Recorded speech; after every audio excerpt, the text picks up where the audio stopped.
Chapter 54:10. In the morning, Dooley woke up in a daze. He remembered clearly what he had heard last night. He had even followed the voice to a dried-up pond. In the end, he was knocked unconscious by someone. That person said a lot of things and dragged him to the beach, intending to drown him. He looked at the familiar place and was puzzled. Was it a dream? He sat up and realized that he was on the ground. Was it really a dream? Did he have a terrible dream and fall to the ground when he was struggling? If what happened last night was real, then he was definitely dead. Dooley heaved a sigh of relief. It seemed that he was overthinking and had such a dream. He touched the back of his head. It was still a little swollen. It seemed that the fall was not light. Don't you think Moose Shouting is a little strange today? Chen Xiaohan was gnawing on a wild fruit as she stared at Moose Shouting. This guy actually took off his hat, smoothed his hair back, and tied it up with wild grass. I'm sure that if we weren't on the island, he would have to get a haircut. I can see it. I even noticed that he was secretly smiling. Is there something wrong with this guy? Tao Jiejie muttered softly. Chen Xiaohan was a little worried. Then what should we do? What if there's something wrong and we can't get the chicken? How are we going to pick up the leftovers? I didn't shoot the chicken. It was Guo Guo. Moose Shouting's voice suddenly appeared in front of them, startling the muttering people. They looked at Moose Shouting, who was standing in front of them with a basket, and felt even more strange. Wait, he had changed the way he addressed her. Bai Tian's eyes widened. Was there progress between the two of them? They looked at each other. Moose Shouting felt that there was something wrong with them and turned to leave. He was just here for a casual stroll. In fact, he didn't have much of a desire for food. After all, he could bring Tanggua to the secret room to eat good food. However, he had to put on an act to prevent anyone from noticing anything unusual. That night, Tanggua and Moose Shouting appeared in Dooley's room. This time, they didn't wake Dooley up. They directly carried him to the beach and washed him awake with the seawater. Both of them had made some changes. They were wearing black robes and strange masks. After waking Dooley up, they beat him up. Dooley begged for mercy as he was beaten up. Unfortunately, no matter how bright his cries were, no one could hear them. When it was about time, Tanggua knocked Dooley unconscious and applied the ointment that Brother Ziyun had given her. It only treated the bruises and not the pain. In other words, it could make the marks on the body disappear, but it would still hurt the next day. The next day, Dooley woke up in fear. He found himself lying on the bed, but his whole body was in pain. His heart skipped a beat. Did he encounter something unclean? He told a few people who were close to him about this, but they were all skeptical. Moreover, Dooley discovered that many of these students didn't listen to his commands. They were increasingly looking down on him, the class monitor. On Wei Yan's side, the dozen or so people were very united every day. Previously, these people had all eaten the chicken soup. These 2 days, their complexions looked much better. Dooley knew that the others resented him. He was also very angry. Weren't they the ones who didn't make a move before? Now, they were blaming it on him. If he had found a way out, he would have sneaked away secretly. He definitely wouldn't have taken these people away. They deserved it if they couldn't get out. Chapter 54:11. For a week, Dooley would be beaten up by Tanggua and Moose Shouting every night. Then, the two of them would send him back. He didn't suspect that he was really beaten up and thought that he had bumped into something unclean. You're probably too tense. Chen Kangle patted Dooley's shoulder and said, You're hallucinating. Dooley couldn't explain it, so he could only keep quiet. That night, Tanggua and Moose Shouting changed their target to Chen Kangle. After all, the two of them were the ones who had discussed the game. Then, the others would kick up a fuss.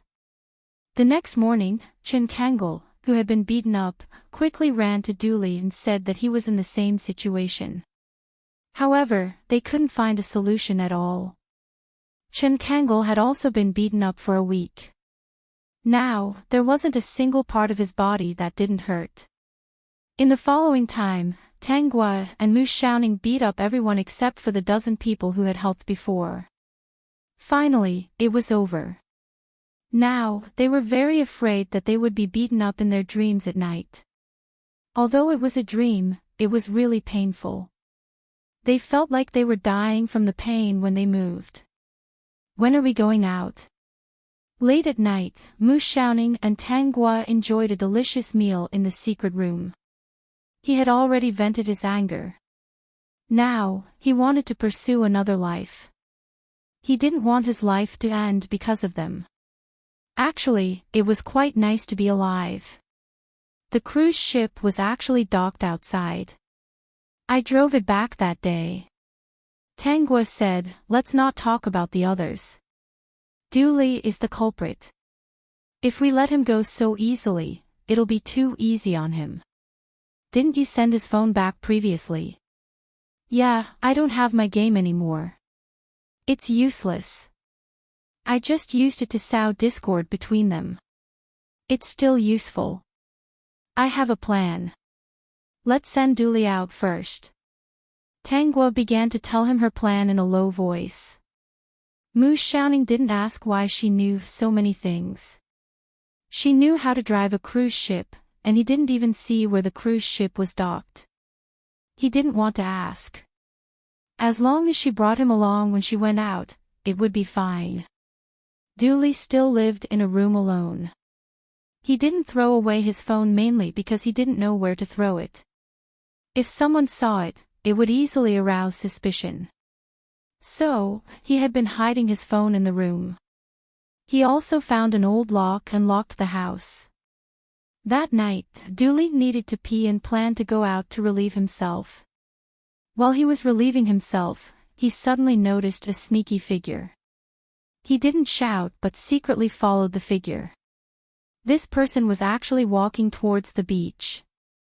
Not long after, he saw the yacht docked at the beach. His eyes lit up and he almost rushed over. Of course, he was still rational and held himself back. Then, he saw this person carrying bags of various sizes off the yacht and walking towards the town. Although he couldn't see the person's face clearly, he understood that this person was most likely here to deliver supplies to the town. That was right.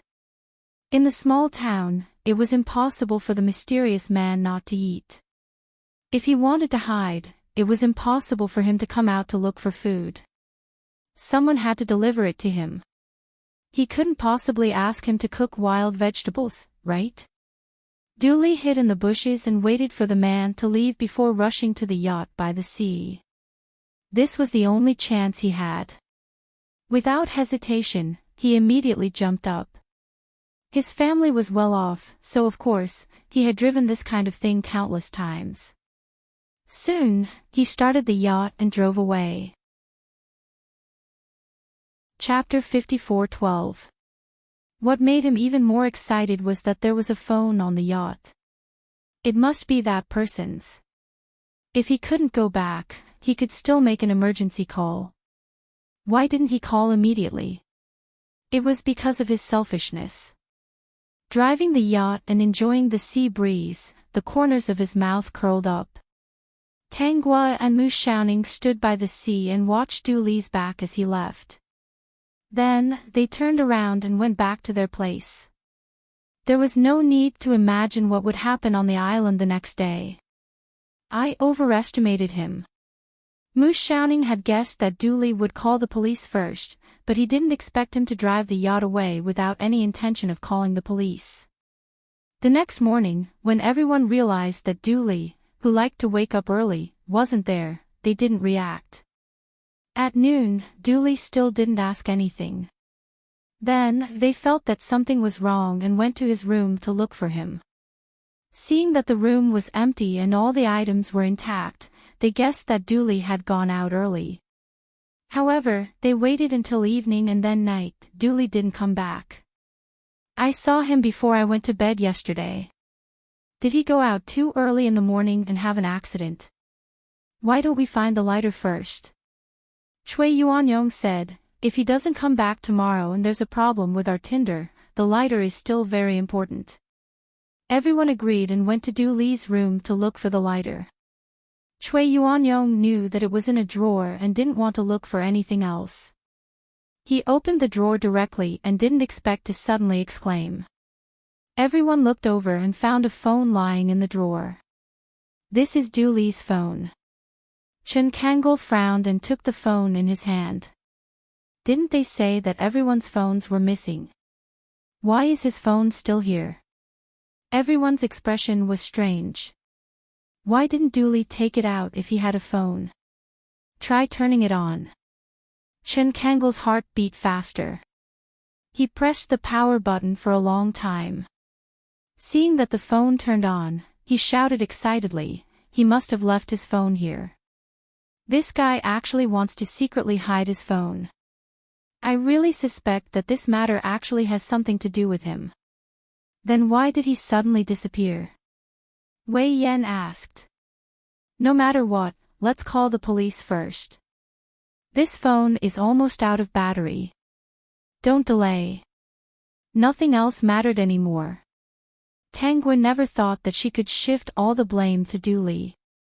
She just wanted to create a condition for Dooley to escape. In the end, whether he was the one who did it or not, everyone would hate him when they found out that he had sneaked away.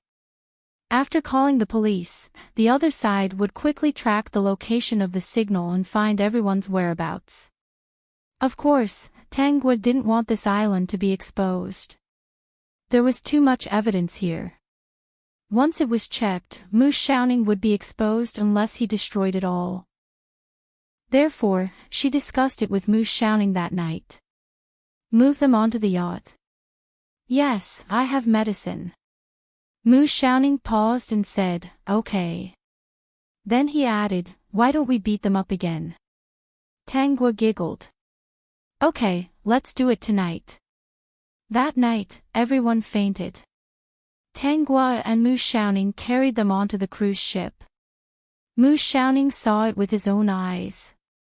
There was clearly a sea in front of him, but there was an additional cruise ship. That kind of magic was really unbelievable. He didn't ask much and carried them up, one in each hand. When he realized that Tangguin could also carry one in each hand, he suddenly felt that this group of people was a little unlucky to have provoked the two of them. He even laughed. Actually, they were a little similar. That was why they had such a relationship in the end, right? That was great. From tomorrow onwards, the past would be the past. He was going to start a new life. Chapter 54:13. It was dawn. Everyone who woke up was looking forward to when the people outside would find them. However, the moment they opened their eyes, everyone's eyes widened. They were no longer in the small town, but on the cruise ship, and even at the place where they had dinner that day. Looking at the intact scene in front of them, everyone fell into deep thought. If it weren't for the fact that there were no waiters on the cruise ship, they would really think that what they had experienced before was a dream. Are we saved? Or is someone playing a joke on us? Everyone looked at each other. If it weren't for the fact that they were dirty and didn't look good, they would still think that what they had experienced before was a dream. It was really too surreal.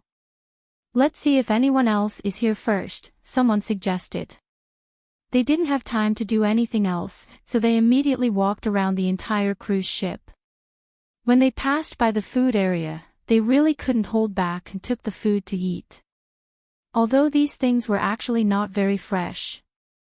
Later, they found the refrigerator and took out a lot of food from it. After they had eaten their fill, they returned to their rooms and took a comfortable bath. Then, they took out their clothes from their suitcases and changed. When they lay down comfortably, no one would not smile. There were more devices on the cruise ship, so it was easy to contact people outside. When everyone woke up, the system helped to turn off the signal jammer. Therefore, now they just needed to stay here quietly and wait for the rescue team to come and find them. When they were looking for people, they also paid attention to Dooley, but there was no trace of him. They were really too tired. After a month of terrifying and stressful life, they could finally relax at this time. They really didn't want to think too much and slowly fell asleep. When they woke up again, it was the rescue team who came. Seeing the group of people who were in perfect condition and had even cleaned themselves up, they were very confused. Weren't these people on the same island? Not long after they took action, they received a new order. Fortunately, they didn't have to deviate from the previously planned route. The new signal was still in that direction. Except for Dooley, who went somewhere at the beginning, everyone here is here. Oh right, at that time, we were all on the island and didn't have our phones with us. Dooley's phone was with him, but he kept it hidden. When he disappeared, we went in to look for him and instantly took some things. Then, we found that his phone was still in the drawer, Tion said. We don't know why it suddenly appeared on the cruise ship, just like how it suddenly appeared on the island. If this group of people didn't look so bad and didn't look like they were having a hard time recently, the rescue team definitely wouldn't have believed them. Also, the signal they received before did indeed show that they were in a place that was deviating from here. However, when they looked behind them, they didn't see the so-called island. There was only a calm ocean. Because they were still missing Dooley, the rescue team could only ask for instructions and see if they could track down a new signal. It was at this moment that they received another command, saying that there was a distress signal that sent out the direction and coordinates. When they heard the man's name, the rescue team felt a little strange. The man's name was Dooley. Chapter 54:14. It was said that there was a problem with the yacht and he had been stuck somewhere in the ocean for more than 2 days. Fortunately, it was not too far from here. They could just go back first. There was no problem with the yacht. They just needed to drive it away. When everyone heard that Dooley had a problem with the yacht and was stuck somewhere in the ocean, they had a complicated feeling. Regardless of whether Dooley was the culprit or not, there was no way he could clear his name of abandoning them and running away alone. A few hours later, everyone saw Dooley, who was on the verge of death, being brought up by the rescue team. They had mixed feelings. When Dooley saw everyone, his expression did not look good. If he had waited for 2 more days, he would not have suffered so much. The yacht did not last long.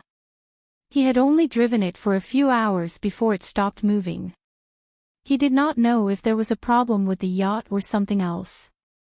In the end, he had no choice but to use his phone to ask for help.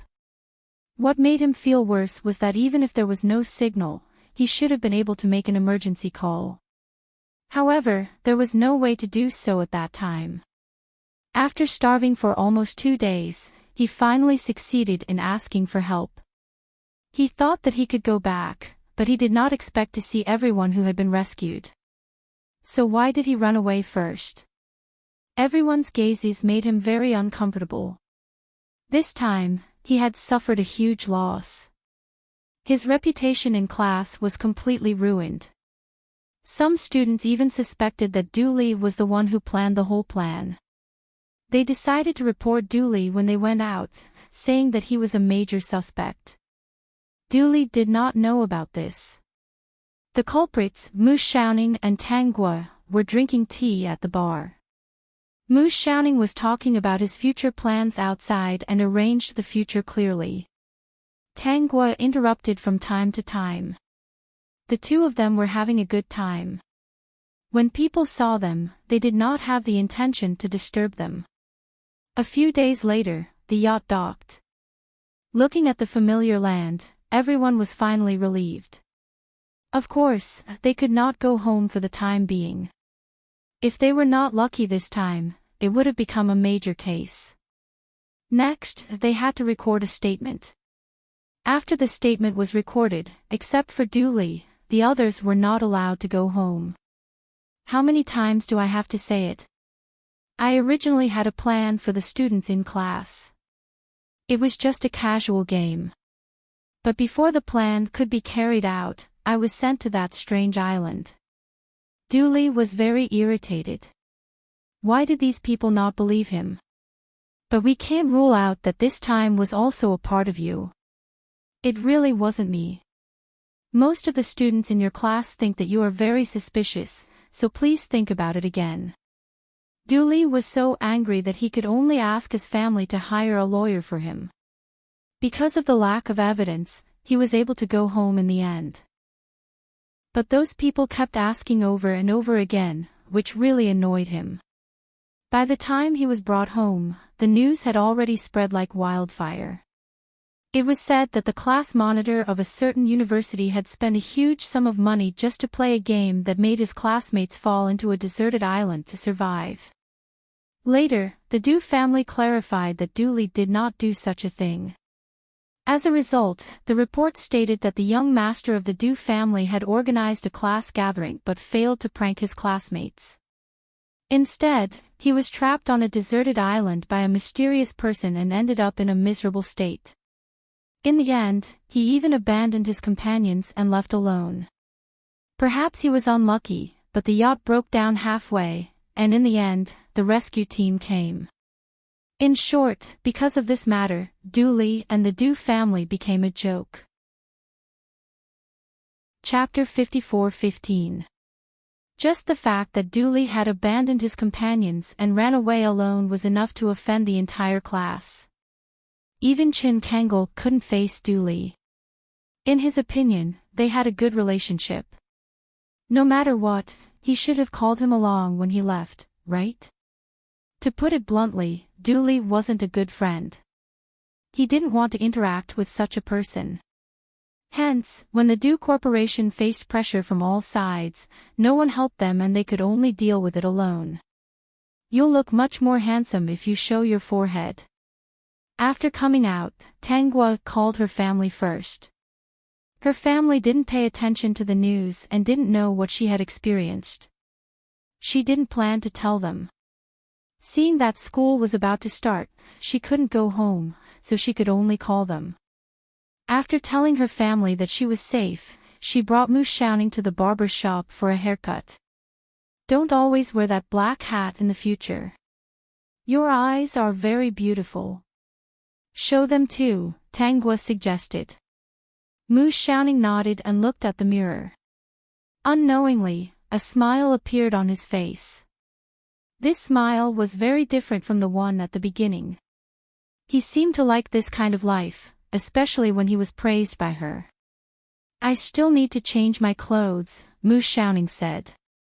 Help me choose. Okay. After the haircut, the two of them went to the mall.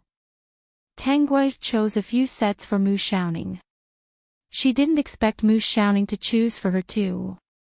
Of course, she didn't refuse. Seeing that she didn't refuse, Mu Xiaoning smiled happily. Then, he pulled her to a jewelry store and picked out a huge diamond ring. He had never known how to spend the money, but now he finally knew. What ring is this? Mu Xiaoning said, a small gift to congratulate us on our new life. He felt that the ring was a little small and planned to get someone to help find a big diamond ring. At this moment, he only wanted to present the best things to her. Then I'll keep it. I don't dare to wear it. It's not good to be too ostentatious.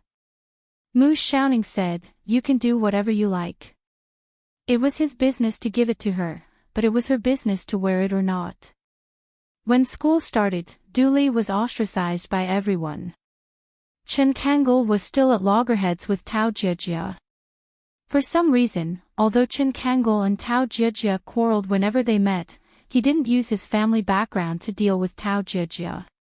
Everyone in the class knew that Tanghua and Mu Xiaoning were already in a relationship. When Dooley saw how sweet the two of them were, he was furious. He didn't seem to like Tangua that much. It was only because he had repeatedly been rejected by Tangua that he was unwilling to give up. Now, Moose shouting alone was enough to make her accept him. It was simply trampling on his dignity. He thought it would be easy to deal with Moose shouting. After all, this wasn't a deserted island. Even if Moose shouting was skilled, he only had a pair of hands. He only needed to find a few hooligans to stand guard outside. When they saw Moose shouting, they would drag him out and beat him up, especially in front of Tangua. Tangua and Moose shouting returned to school after supper. When they were blocked by more than 20 hooligans in the alley, they couldn't help but laugh, even though they were all holding knives. Both of them knew that the other party was skilled. They looked at each other and started to wander through the crowd, only to hear screams. In the end, they interrogated these people and found Dooley at the KTV. They closed the door and beat him up. Chapter 54:16. Later on, Dooley still wanted to take revenge, but unfortunately, his Dew Corporation kept having problems and was already in danger. He had no time to care about these things. 2 years later, Tangua and Moose shouting graduated. Then, Tangua started her business. Moose shouting also invested his own funds and bought the deserted island. He was currently renovating it. 5 years later, the two of them got married and even invited their classmates to attend the wedding on the deserted island. Although the experience on the deserted island had left a psychological scar on everyone, they gradually forgot about it as time passed. It was only when they stepped onto the deserted island again that their hearts skipped a beat. However, when they saw the manicured, flat road with flowers on both sides, they felt slightly more at ease. When they walked into the familiar town, although it had been greatly renovated, they could still recognize that this was the town from back then. They almost fainted. "Everyone, sir and madam are waiting for you inside." The butler smiled and greeted everyone. "You don't have to feel uncomfortable in an unfamiliar place. Just treat this as your home." Everyone felt goosebumps. Home. No, no, no. How was this home? It was a place where they would have nightmares if they closed their eyes. Wei Yan, Bai Tian, Chen Xiaohan, and Tao Jiejia looked at each other. They could see fear and uncertainty in each other's eyes. If they had known this was the place, they wouldn't have come. However, looking at the butler's attitude, they had to come even if they didn't want to. Moreover, they had a reason to come. Moose shouting had a project in his hands, and they had to work hard to fight for it. Everyone took a deep breath and followed the butler Indiana. Dooley was also among them, but the Dew Corporation was no longer there. 3 years ago, the Dew Corporation declared bankruptcy and had been acquired. Dooley was now the one doing the worst in the entire class. He walked at the back. When he saw the town, his thoughts were similar to everyone else's. He came here because he thought that Moose shouting used to be his old classmate. Now that his business was doing well, he might be able to help him turn things around. Now, he really wanted to turn around and leave. Since he was here, he couldn't leave just like that. He could only brace himself and enter. After all, everyone was here. When they saw Tangua and Moose shouting, they were in a daze as if they had never known them. The two people in front of him had changed too much. "We're all classmates, there's no need to stand on ceremony. The butler has already arranged your rooms. You can go and rest in your rooms first," Tangua said with a smile. Moose shouting nodded, all his attention on her. Originally, he had only bought this place to make it into a memory. Later, he listened to her suggestion and turned this place into a world for the two of them. It was indeed very good. Now, he could not wait to retire. Everyone heaved a sigh of relief, but when they entered the room, they almost jumped up. Isn't this? Bai Tian's eyes widened. Chen Xiaohan also rushed out of the room and saw Wei Yan, who was silent. Tao Jijia quickly came out. The four of them silently looked around. Tao Jijia spoke first. Although it has been a long time, I can still remember the general location. It's impossible for everything to be a coincidence. There's no such coincidence. I heard that Mu Xiaoning bought this island a few years ago, Wei Yan analyzed calmly. He's the only one involved in that incident back then. Bai Tian was puzzled. Then why did he invite us here? It doesn't seem like he's targeting us, Chen Xiaohan said. If he was really targeting us and wanted to harm us, would we have been able to get out back then? Tao Jijia said, actually, we were in danger back then and could have died at any time, but we were lucky and survived in the end. Do you think it's really good luck? The four of them were silent. They were no longer pure students. There were so many coincidences in this world. Since they let us go back then, they probably won't do anything this time. Perhaps they really want us to attend the wedding. Bai Tian said. A few days later, the wedding was held as scheduled. Amidst everyone's worries, they were sent to the cruise ship not long after the wedding. Looking at the familiar cruise ship, they almost fainted. The cruise ship did not leave immediately. In the end, they saw Mu Xiaoning. When they saw this mature young man, everyone felt that he was a little scary. Actually, you should thank my wife. Mu Xiaoning nodded at everyone. Have a safe trip. Regarding some projects, let's rely on our own abilities. A few days later, everyone who returned to land felt like they had experienced another dream. They thought of something and looked back at Dooley, who was in a sorry state. They seemed to understand something. Tao Jijia was about to get into the car and leave when she was stopped by Chen Kangol. Let's talk. No need. Tao Jijia smiled and rejected Chen Kangol's suggestion. I'm sorry, I have to go back and organize the proposal. The contract with Mu Tang Company is not so easy to get. Chen Kangol was a little disappointed. Actually, we're quite suitable. But men are not important to me now. They're still a troublesome thing and affect me from getting rich. Go away. Chapter 54:17. Host, let me tell you some bad news. You got married again. When Tang Guo woke up, her good mood was completely ruined by the system's words. When she saw the wedding dress on her body, she couldn't help but wonder what era it was this time. After all, this kind of dress was quite common in modern times. But when she saw the decorations in the room, she understood what era she was in. It was a rather special and unstable era. Then she felt some pain in her wrist and realized that it was bandaged. She could faintly smell blood. Could it be that I was forced to marry and was unwilling, so I slit my wrists on the night of my wedding and was saved by someone? Well, you can see for yourself. You didn't guess correctly. The system was a little hesitant. It seemed that the plot wasn't very good. Tang Guo decided to see for herself. She was lying down. It seemed to be the middle of the night, so no one would come for a while. Looking at the traces in the room, there were probably many people who came here before. Tang Guo closed her eyes and began to accept the plot of this world. The original owner wasn't forced to marry. On the contrary, she was willing to marry.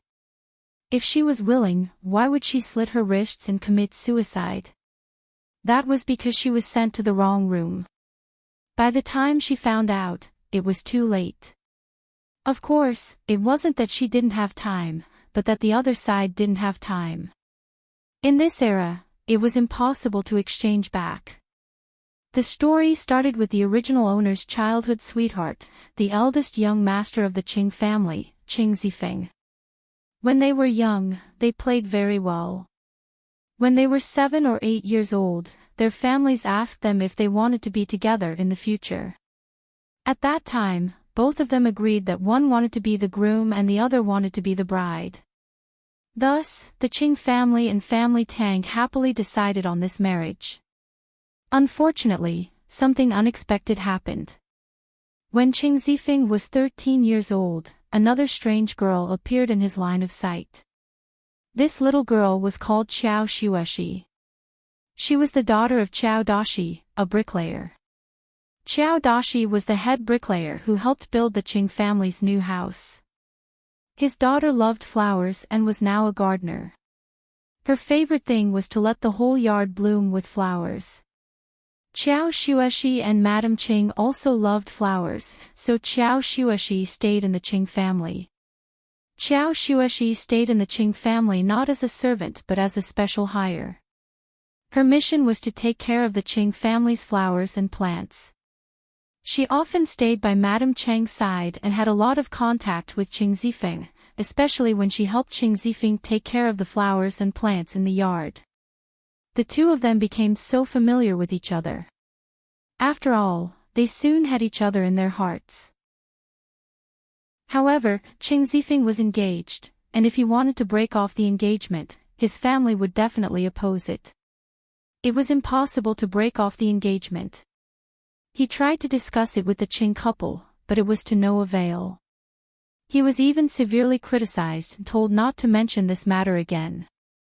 Qing Zifeng had even planned to elope with Qiao Xueshi, but in the end, he was caught and Qiao Xueshi was chased out of the Qing family.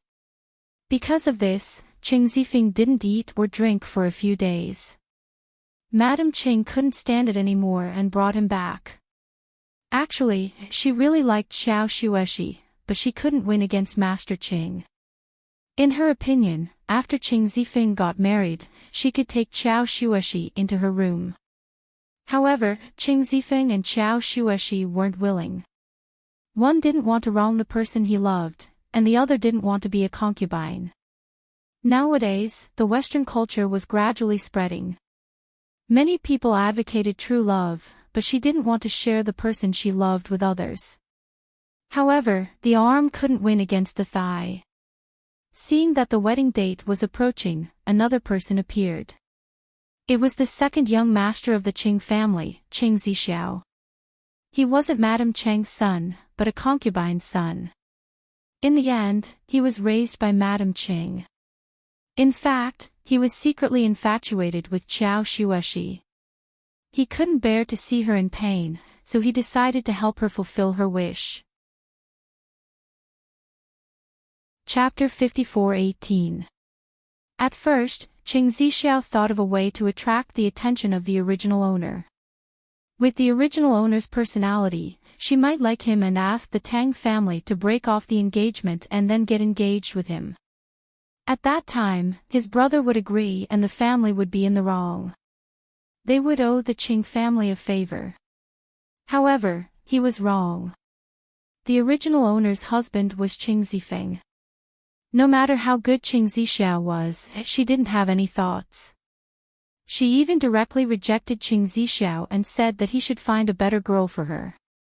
Qing Zixiao wasn't moved.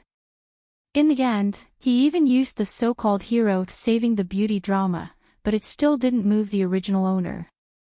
Seeing that there were less than 2 months left before the wedding, the Qing brothers were helpless. In the end, Qing Zixiao suddenly had an idea.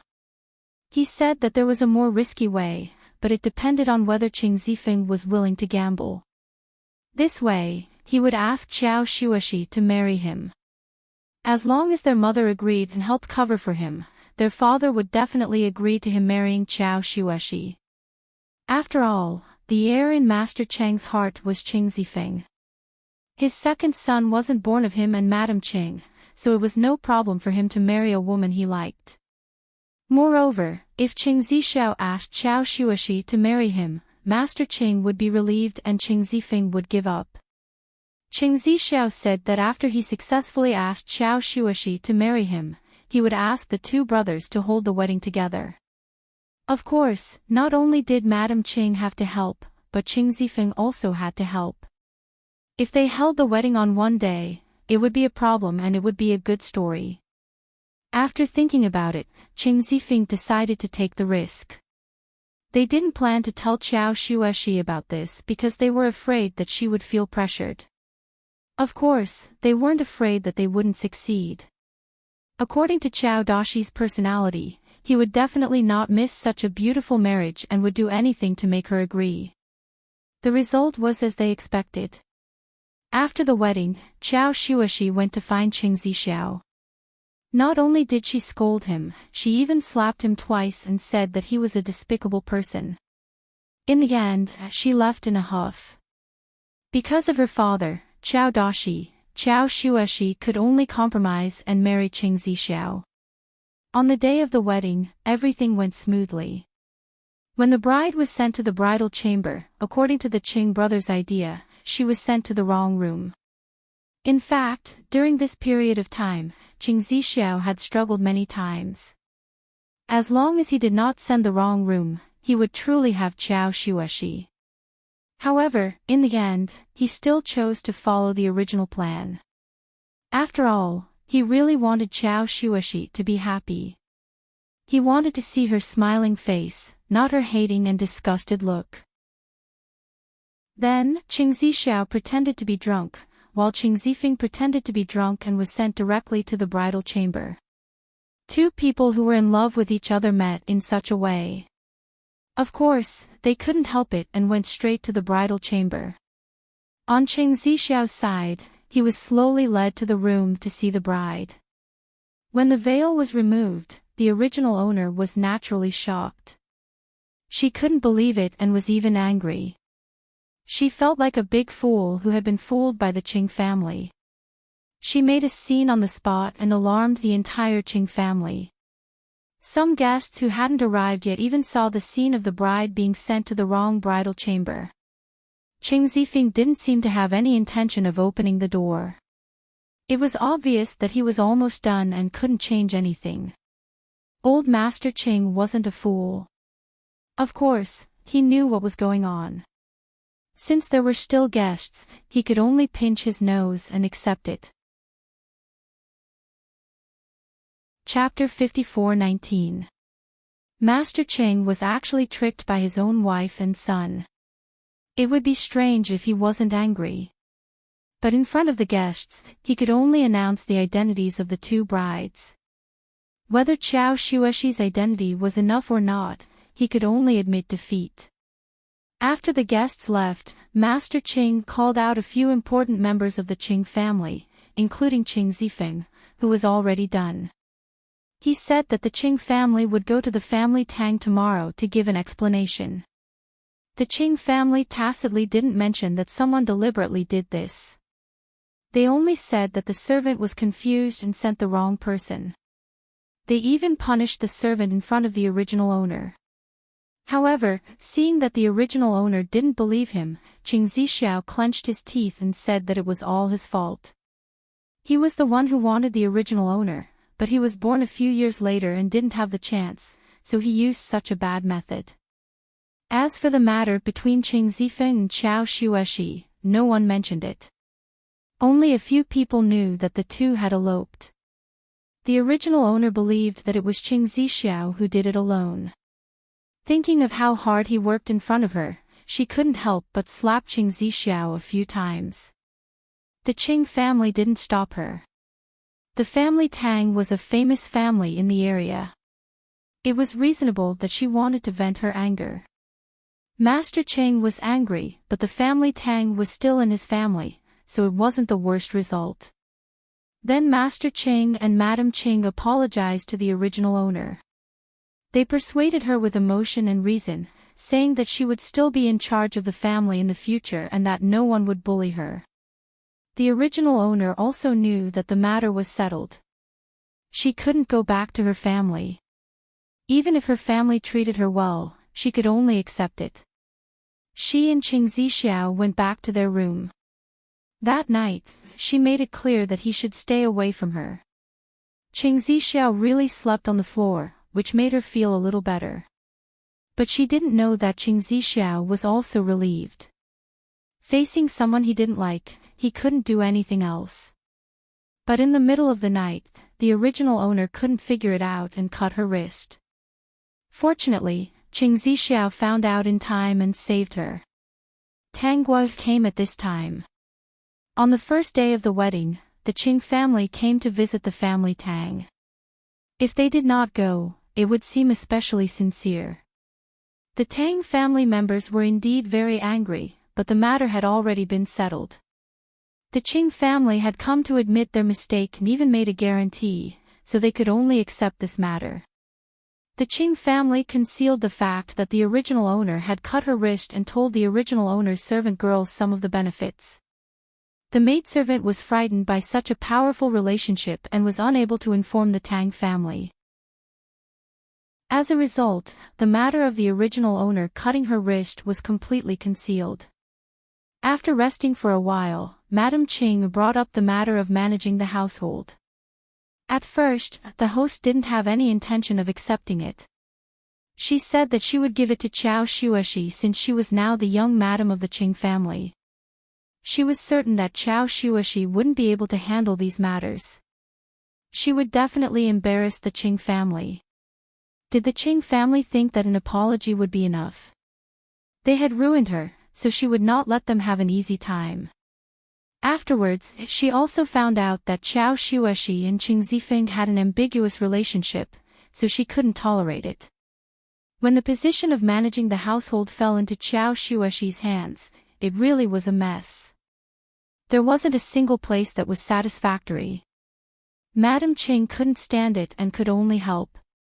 She still liked Qiao Xueshi, but she felt that she had a lot to learn. But Qiao Xueshi often caused trouble and made Master Qing very unhappy. In the end, he directly let the original owner take over the household. Chapter 54:20. Old Master Qing was very satisfied with the way the original supervisor handled things.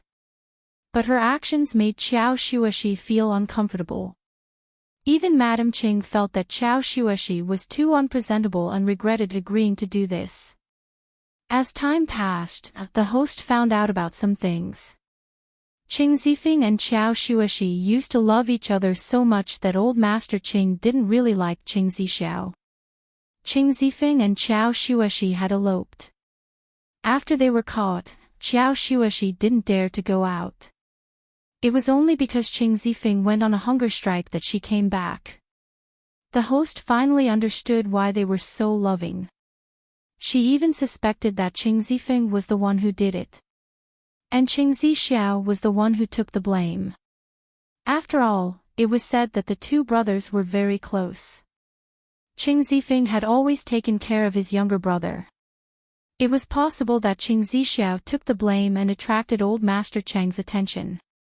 As for Qing Zixiao liking Qiao Xueshi, he hid it in his heart and didn't tell anyone. Naturally, no one knew. The host, who thought that she had guessed the truth, was even more rude to Qing Zifeng and Qiao Xueshi. She often used small tricks to make them disliked by old Master Qing. Qiao Xueshi suffered a lot during that time and Qing Zixiao couldn't stand it.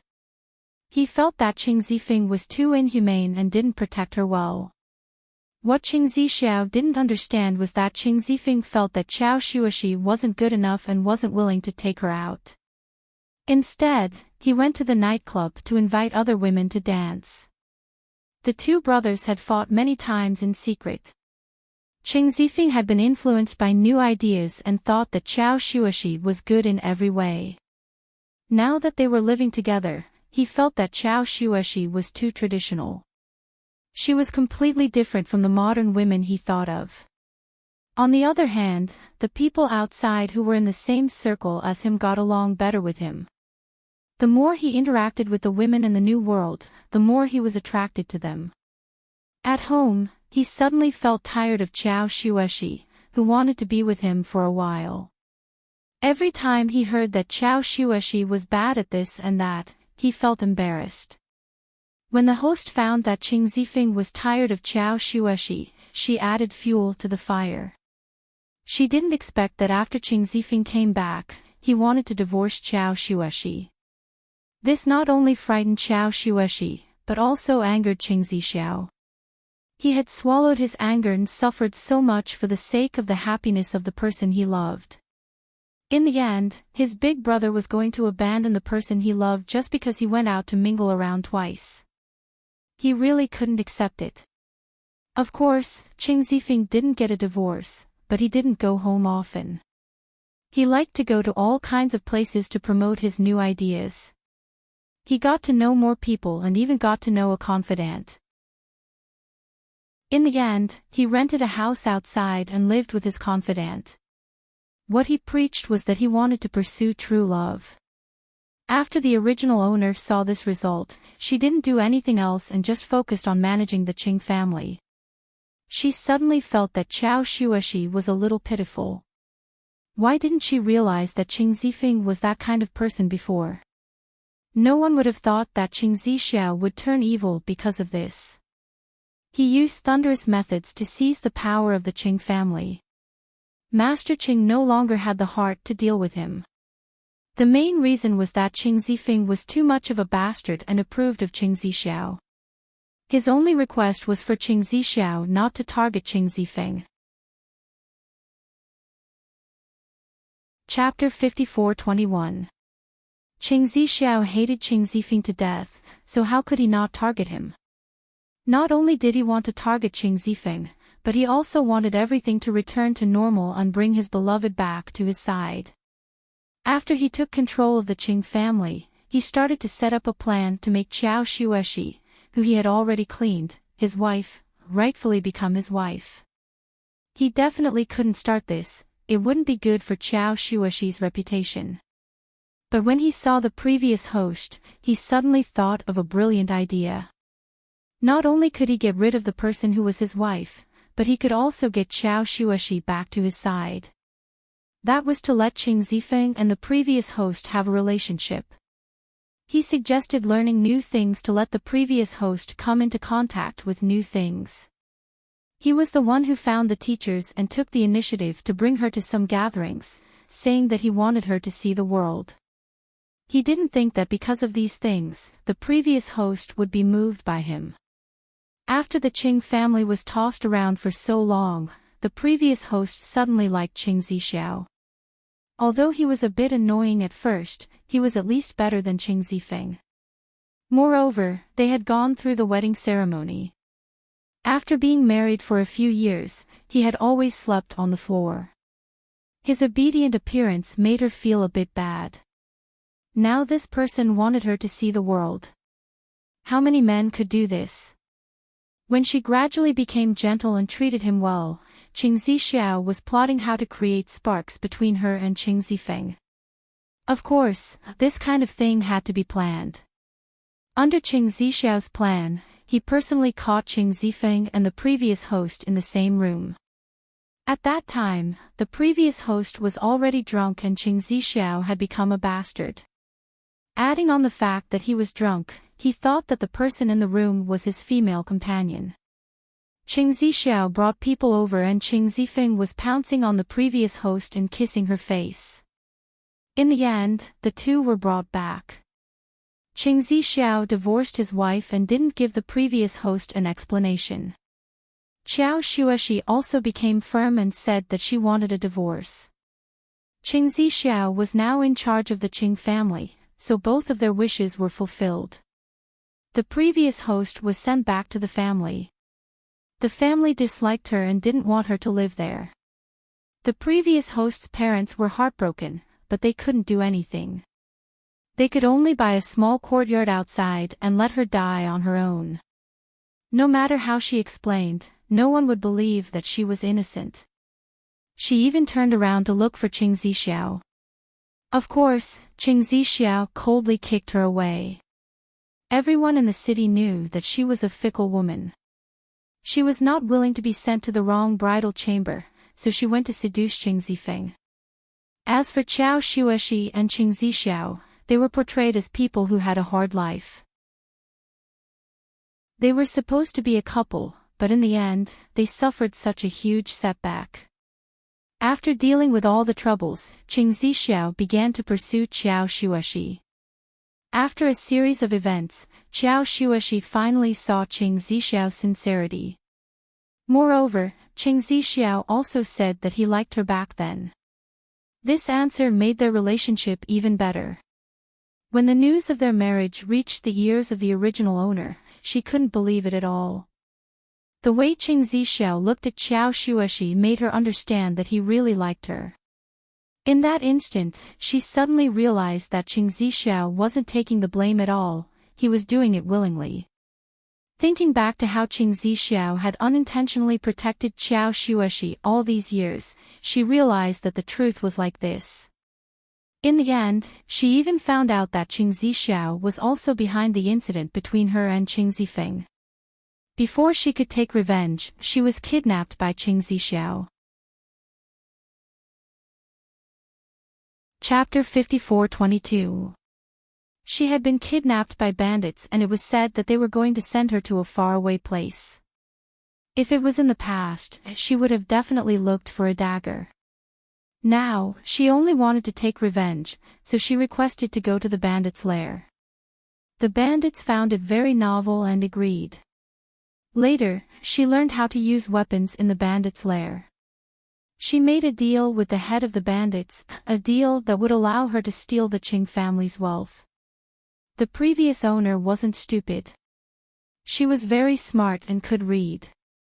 Gradually, the bandits were convinced that she was a heroine. They worshipped her and treated her as their little sister. The head of the bandits from before treated her as his goddaughter. In the past few years, she had been doing well in the bandits' lair and could be considered to have exchanged knowledge with the bandits. She told the bandits about her experiences and they sympathized with her and expressed their willingness to support her. When they made a deal with Qing Zixiao, they kidnapped her and sent her far away because they thought she was a bad person. Now that they understood, they knew that Qing Zixiao was truly shameless.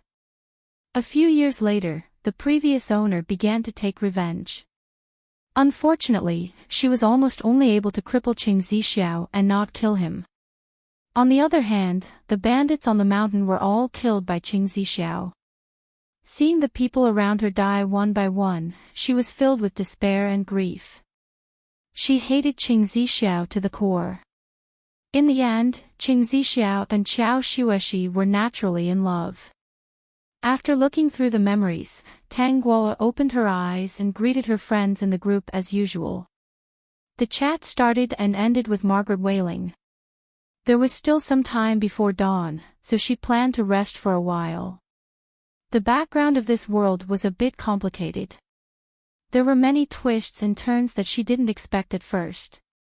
At the beginning, she thought that the Qing brothers were protecting Xiao Shueshi, causing the previous owner to go down the path of no return.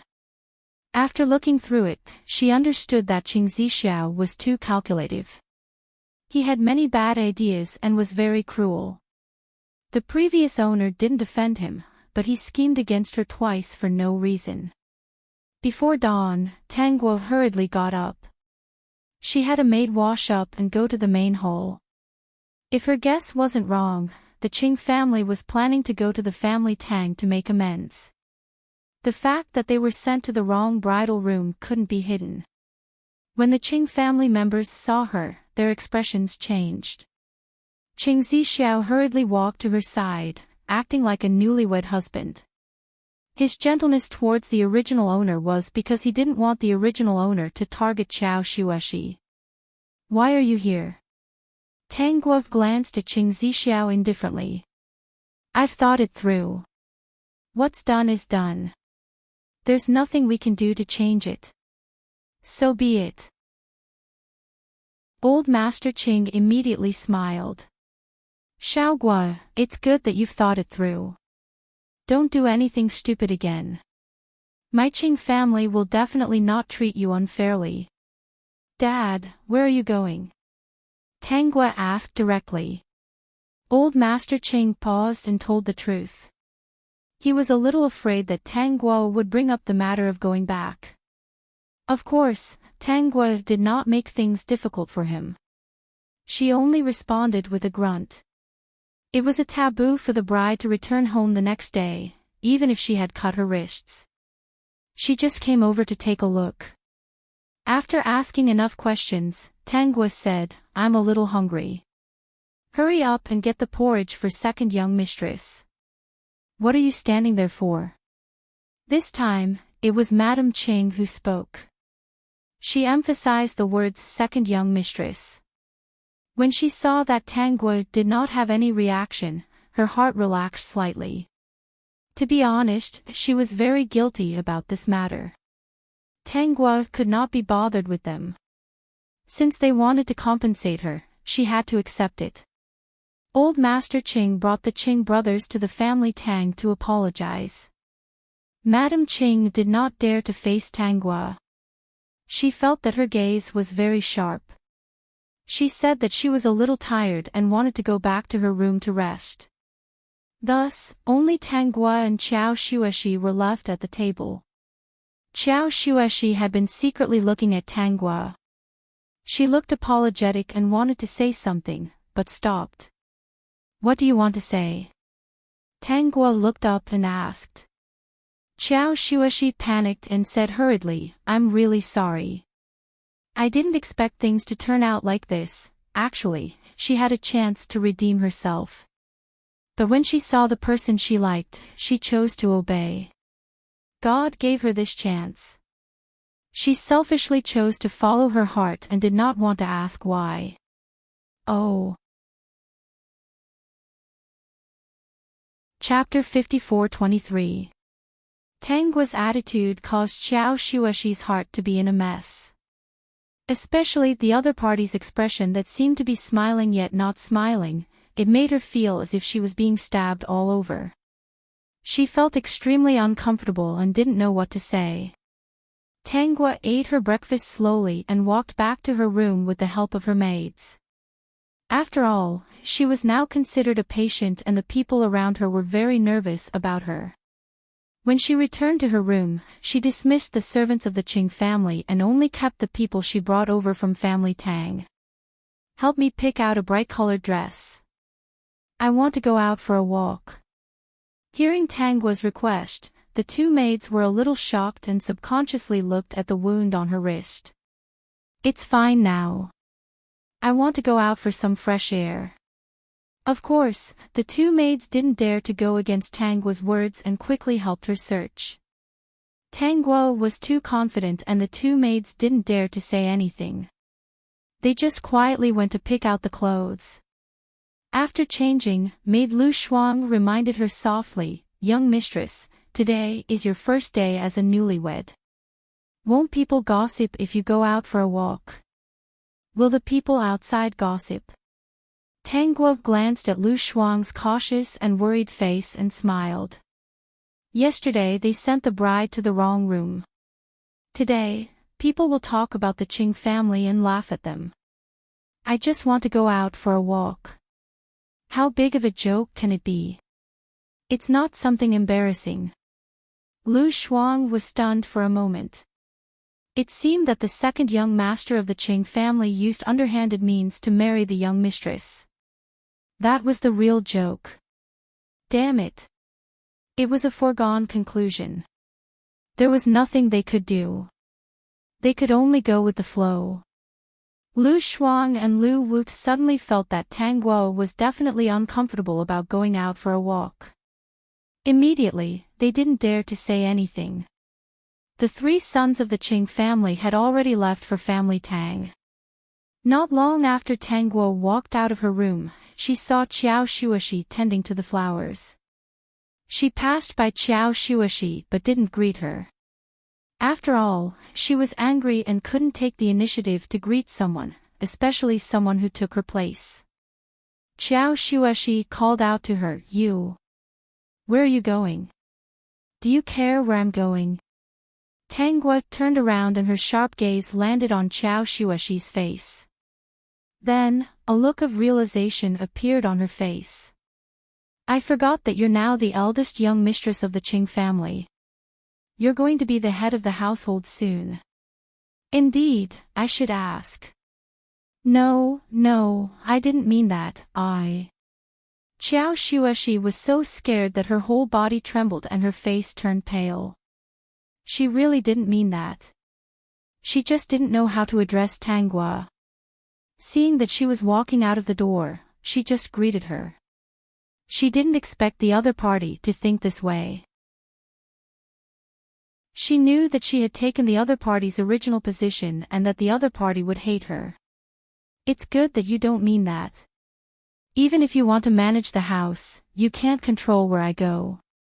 Tanghua's words were full of thorns. This was the temperament of the original owner.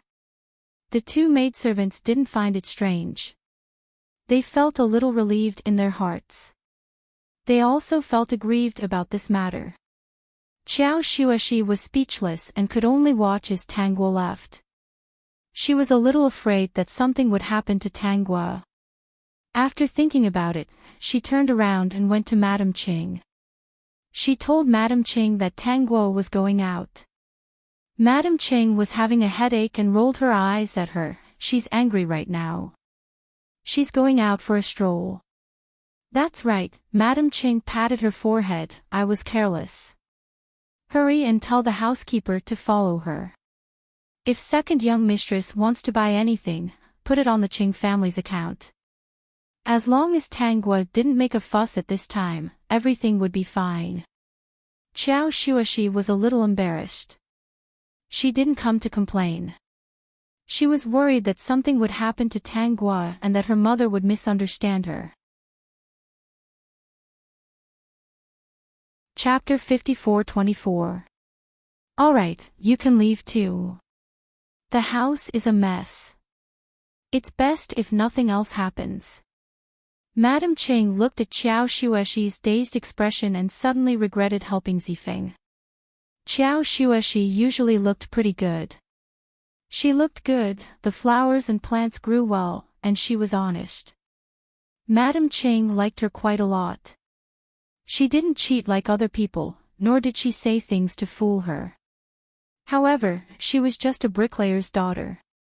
Her own ability couldn't support the identity of the Qing family's young mistress. But she didn't agree at that time, and Zifeng was like that. She really couldn't bear it. She thought that no matter what, the Tang family's daughter still came to the Qing family. Although the master didn't like Zixiao, she was closer to Zixiao than his own mother. She was the one who raised him. It could be said that Zixiao listened to her more than Zifeng, so it wasn't a big deal to change. She hoped that this matter would end here and that nothing else would happen in the future. Qiao Xueshi left a little disappointed. She felt something and felt a little sad. When she interacted with the Qing family servants, she could also feel that these servants looked at her strangely, which made her uncomfortable. Qiao Xueshi was an optimistic person. She quickly threw these thoughts out of her mind and took care of her favorite flowers and plants. Flowers and plants were good.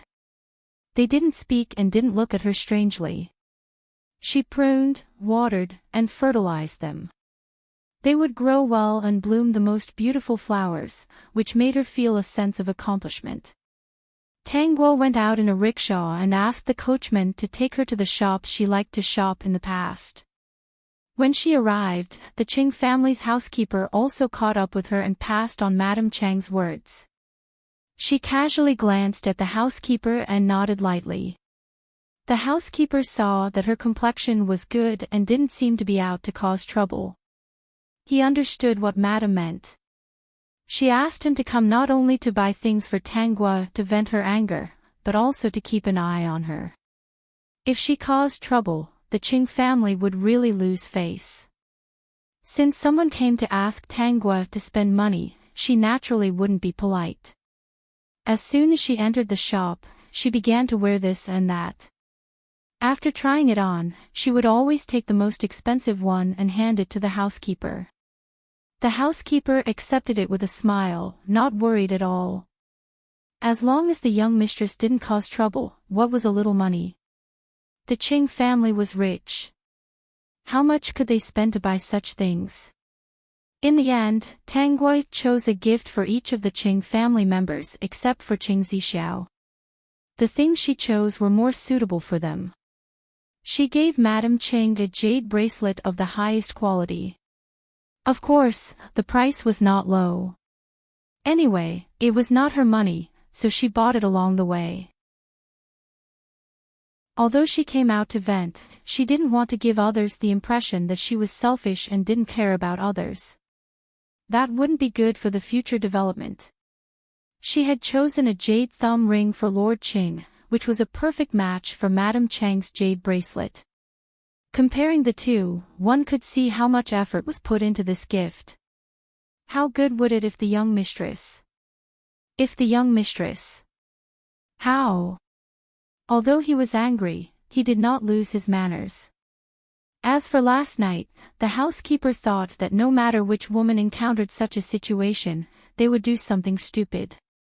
The status of the eldest young mistress and the young mistress were heaven and earth apart.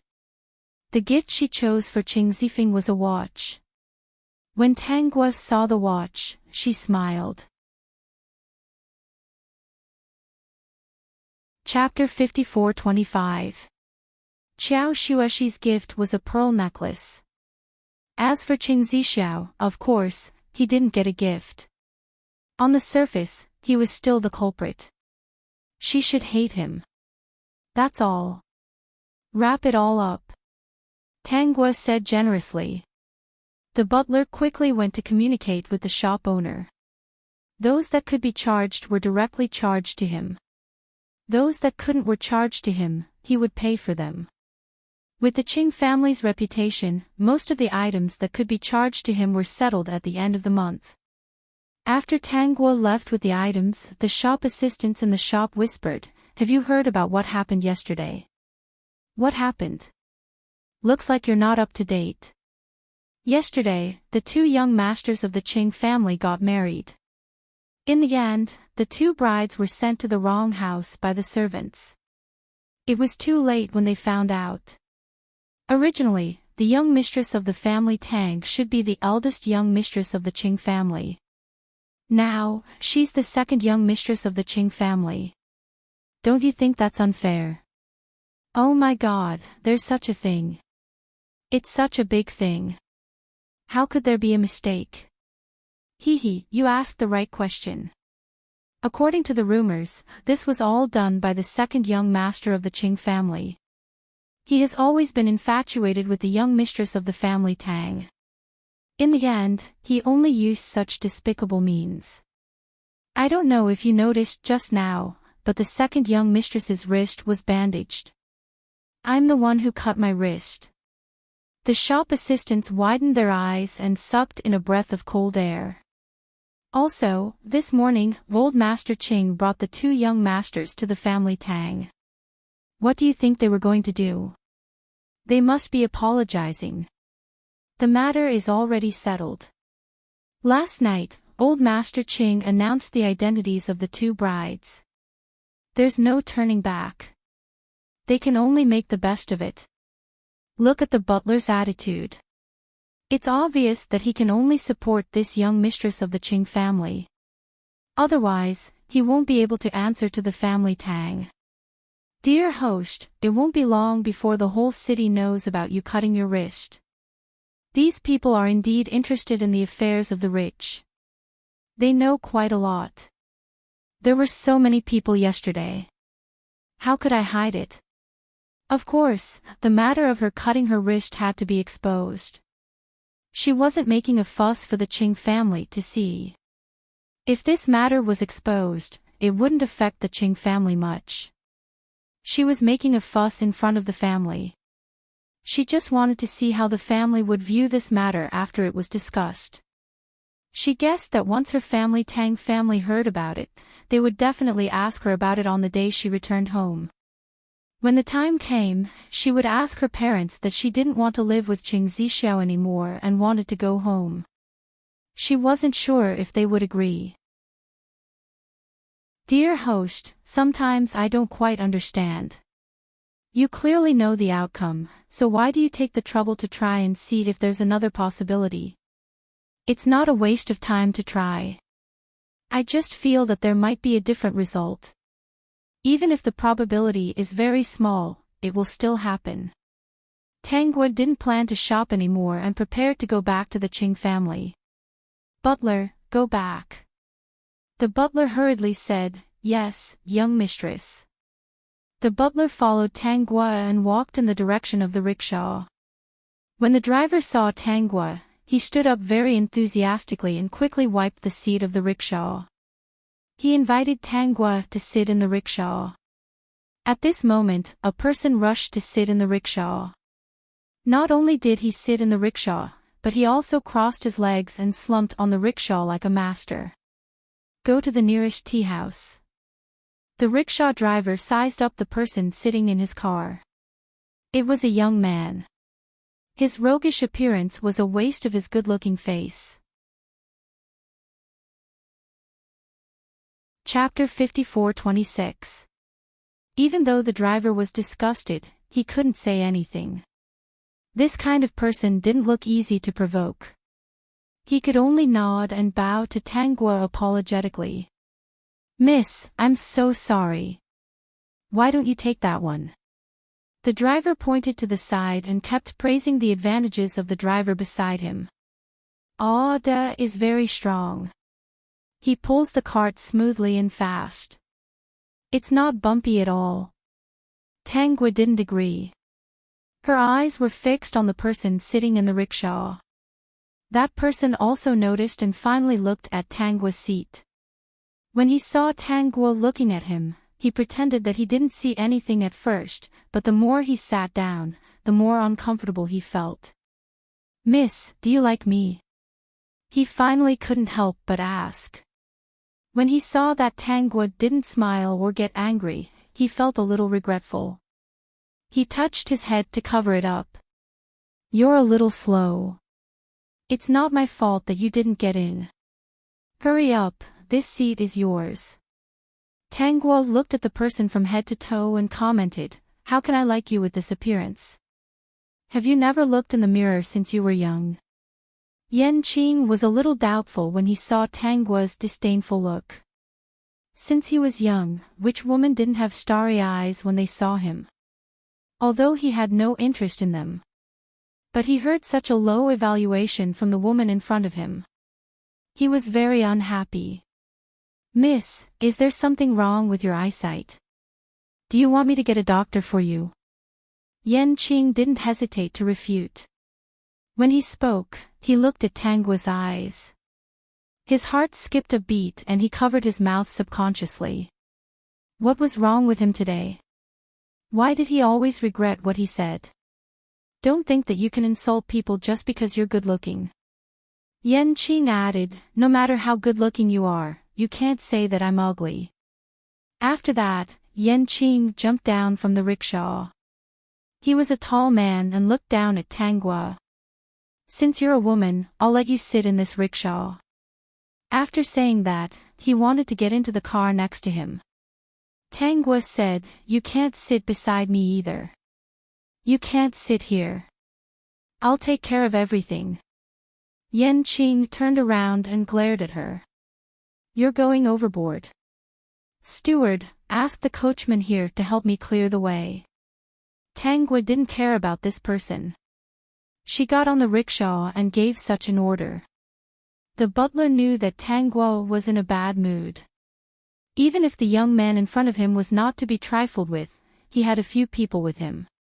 He was not afraid that the young man would cause trouble. Therefore, with a wave of his hand, he booked all the rickshaws here.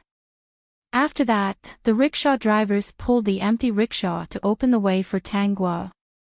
It was quite a spectacular sight. Enchanting stared at the group of rickshaws leaving. She was a little angry, but she casually grabbed a bystander and asked, "Who is she?" So arrogant. He still dared to provoke him. He actually didn't make a move. That's right. She's just a woman, and he's a man. How could he lay his hands on her? Enchanting explained to himself in his heart and grabbed the bystander's collar. "Who's she?" "She's Miss Tang from the family. She got married yesterday and was supposed to be the first young mistress of the Qing family. However, something happened yesterday. The servants mixed up the two brides and she became the second young mistress of the Qing family. Don't think that it's just a word difference. In fact, it's very different. Chapter 54:27. A long time ago, old Master Qing declared that the heir of the Qing family is the eldest young master of the Qing family. This second young mistress Hua is probably unhappy, so she's looking for trouble with you. After the passerby finished speaking, he patted Yan Qing's hand. All right, I'm done. Hurry up and let go of me. I still have to go buy groceries. Yan Qing let go of the man. The man did not notice and was caught off guard and fell to the ground. He quickly stood up, turned around and ran away, muttering, "This person is so annoying. Second young mistress Hua has so many thugs. Why didn't she beat him up?" Yan Qing, he was annoying. How was he annoying? Miss Family Tang, the second young mistress Hua of the Qing family. Was she sent to the wrong bridal chamber? This Qing family was quite interesting. Not long after, Yan Qing arrived at the tea house. As soon as he entered, he was greeted by a few young men who called him boss. Boss, why are you so late? Yan Qing, something happened on the way. I was delayed. By the way, boss, what are we going to do this time? Will the plan from last time work? Yan Qing held his chin. Why don't we change our target? Boss, who? Boss, do you have new information? The Qing family. How is it? Yan Qing asked tentatively. The Qing family. You're not talking about the Qing family in Yu City, right? The men asked tentatively. Seeing Yan Qing nod affirmatively, they felt a little dizzy. Boss, the Qing family is not easy to deal with. The men persuaded. Not many families in the nearby mountains dare to charge the Qing family. Then is the road they're going to pass. They're going to pass. That's a big deal. Since they're going to pass, how can they not charge them? Yan Qing stood up and waved to the men around him. Let's go back and fix the grass by the roadside. They're going to take such a good road. How can we not pay them? The men thought, the Qing family is really not to be trifled with. They'll beat us if we charge them. Butler, who do these things belong to? Do you remember them? The butler smiled. I remember them. I'll send them to Old Master and Madam now. Yes, go ahead. When Madam Qing received the things, her expression softened. She's a girl from the Tang family after all. She's angry, but she still knows what's wrong. Madam Qing looked at the bracelets for Old Master and liked it. Especially when the butler reminded her that it was a jade ring that matched the bracelet, she was even happier. She wasn't lying. This pearl necklace was too beautiful. She couldn't put it down just by looking at it. Butler, okay. There was a reason why he gave the watch to Qiao Shueshi. It was to avoid any misunderstandings. In the afternoon, Old Master Qing and his family returned. When Old Master Qing took the jade ring from Madam Qing, his expression looked much better. He had suffered a lot at the family Tang today. But there was nothing he could do about it. Fortunately, everything was settled. The family Tang was no longer a problem. His daughter-in-law, Tang Gua, didn't make a fuss either. It seemed like everything was fine. When Qing Zifeng saw the watch, he threw it to the ground in disdain. What's so special about this thing? Chapter 54:28. Everyone in the family has one. No matter what, it's a gift from someone else. Qiao Shueshi persuaded. She felt pity for the watch on the ground. She walked over and picked it up. Looking at the scratches on it, she felt even more pity.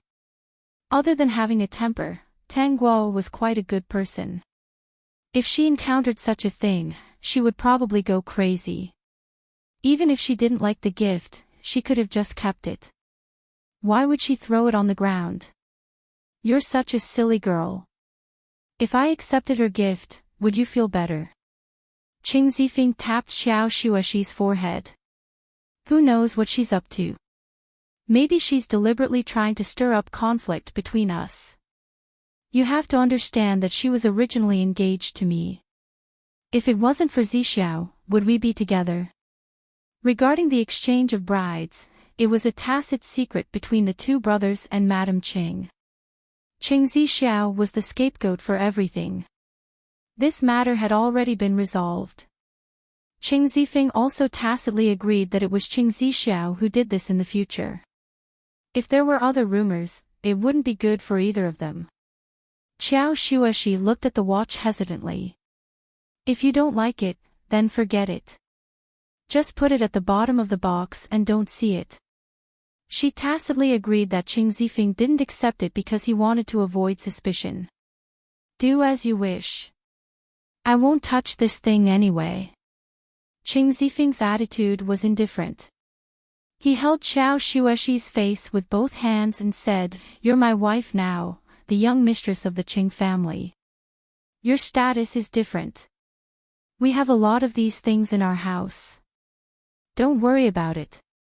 Even if we have a lot of them, they're still new. When we bought them, they cost a lot.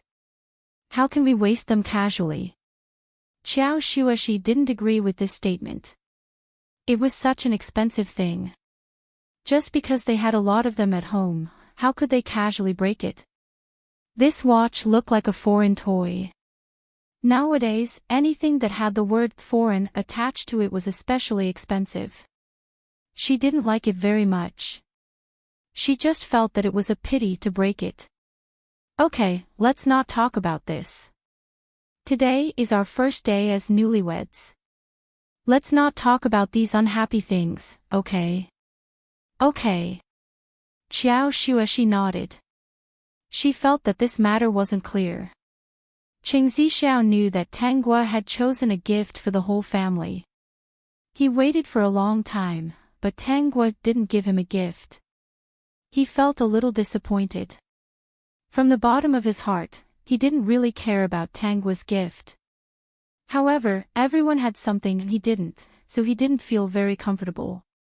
As well as his identity, he had cared about these things since he was young. If he gave it to everyone but not to him, he would feel unhappy. In the end, he couldn't help but ask the butler. The butler said, "Second young master, second young mistress didn't prepare a gift for you. She's in a fit of anger right now. Second young master, please understand. When this matter is over, second young mistress will naturally think of you." Qing Zixiao got it. Only then did Qing Zixiao remember that he had taken the blame for that incident.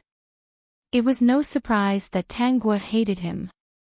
He wasn't interested in the gift, he was just curious. She wasn't interested in him, and that was just as well. He then called his confidant over. Did second young mistress find trouble with eldest young mistress? No, I even picked out a gift for eldest young mistress. It's an expensive pearl necklace. Each pearl is round and full. Yes. Qing Zixiao was relieved. As long as Tang Gua did not cause any trouble, Shuexi would be happy with his brother, right? Even if he suffered a little, so what? Seeing Shuexi happy and blissful, he would also be happy and blissful. Chapter 54-29. From today onwards, this will be the place where you sleep. That night, Tang Gua threw a blanket in the corner of the room and looked down at Qing Zixiao. She said in a serious tone, "Don't think that I can accept you just because you use this kind of method. From an outsider's point of view, this matter has already been decided. If I don't make a fuss or resist, it will be for the sake of our two families' faces. If this matter gets out, it won't look good for either of us. You better not have any other thoughts." Qing Zixiao heard Tang Gua's warning and felt that it was very funny. Did she really think that he would do this because he liked her? That's right. Everything he did before, wasn't it to tell everyone that he was infatuated with her? So when he came out to take the blame, no one was surprised. This was the misconception that his actions gave people from the beginning. From the moment he wanted to help Xuexi, he had planned every step carefully and calculated everything. But he never thought that Tang Guo would like his big brother so much that he could only use the method of sending them to the wrong bridal room. Anyway, Xuexi liked his big brother and was already together with his big brother. It didn't matter who he married. Even if she wanted to sleep with him, he couldn't accept it. If he had to sleep on the floor, then he would sleep on the floor. But on the surface, Qing Zixiao still pretended to be wronged. He wanted to say something, but stopped. He carefully laid out the blanket, looking very pitiful. Tang Guo could see that Qing Zixiao was a deep well. It was no wonder that even the previous host, who lived in the same room as him every day, didn't realize that the person he really liked was Qiao Xuexi. When facing Qiao Xuexi, Qing Zixiao really restrained himself and didn't cause any misunderstandings. This was what it meant to carefully protect and love. As for the previous host, from beginning to end, she was Qing Zixiao's tool. Qing Zixiao wrapped himself in the blanket and slept in the corner. He thought that he had to complete his act. From the time he used this method, in front of outsiders, he had to show that he liked Tang Guo enough. Only then would outsiders believe that he was truly infatuated with Tang Guo, so he used this kind of despicable method. This way, Xuexi would always be pure and happy. He had promised his mother and big brother that they would keep this secret forever. Xuexi was a pure and kind girl. If she knew the truth from the beginning to the end, she would definitely feel guilty and unhappy. Tang Guo looked at Qing Zixiao, who was facing the wall and wrapped in a quilt. She suddenly said, "If you're cold, ask the servants to bring you another bed. Otherwise, if you fall ill, the family will say that I'm harsh on you. After all, you're the second young master of the Qing family." Tang Guo's words stunned Qing Zixiao for a moment. He subconsciously turned around and found that Tang Guo had already pulled down the curtains, so he couldn't see the person inside. Since the people inside couldn't see his expression, he didn't have to pretend to be surprised. He just changed his tone slightly and responded. This was just a small interlude, and Qing Zixiao did not take it to heart.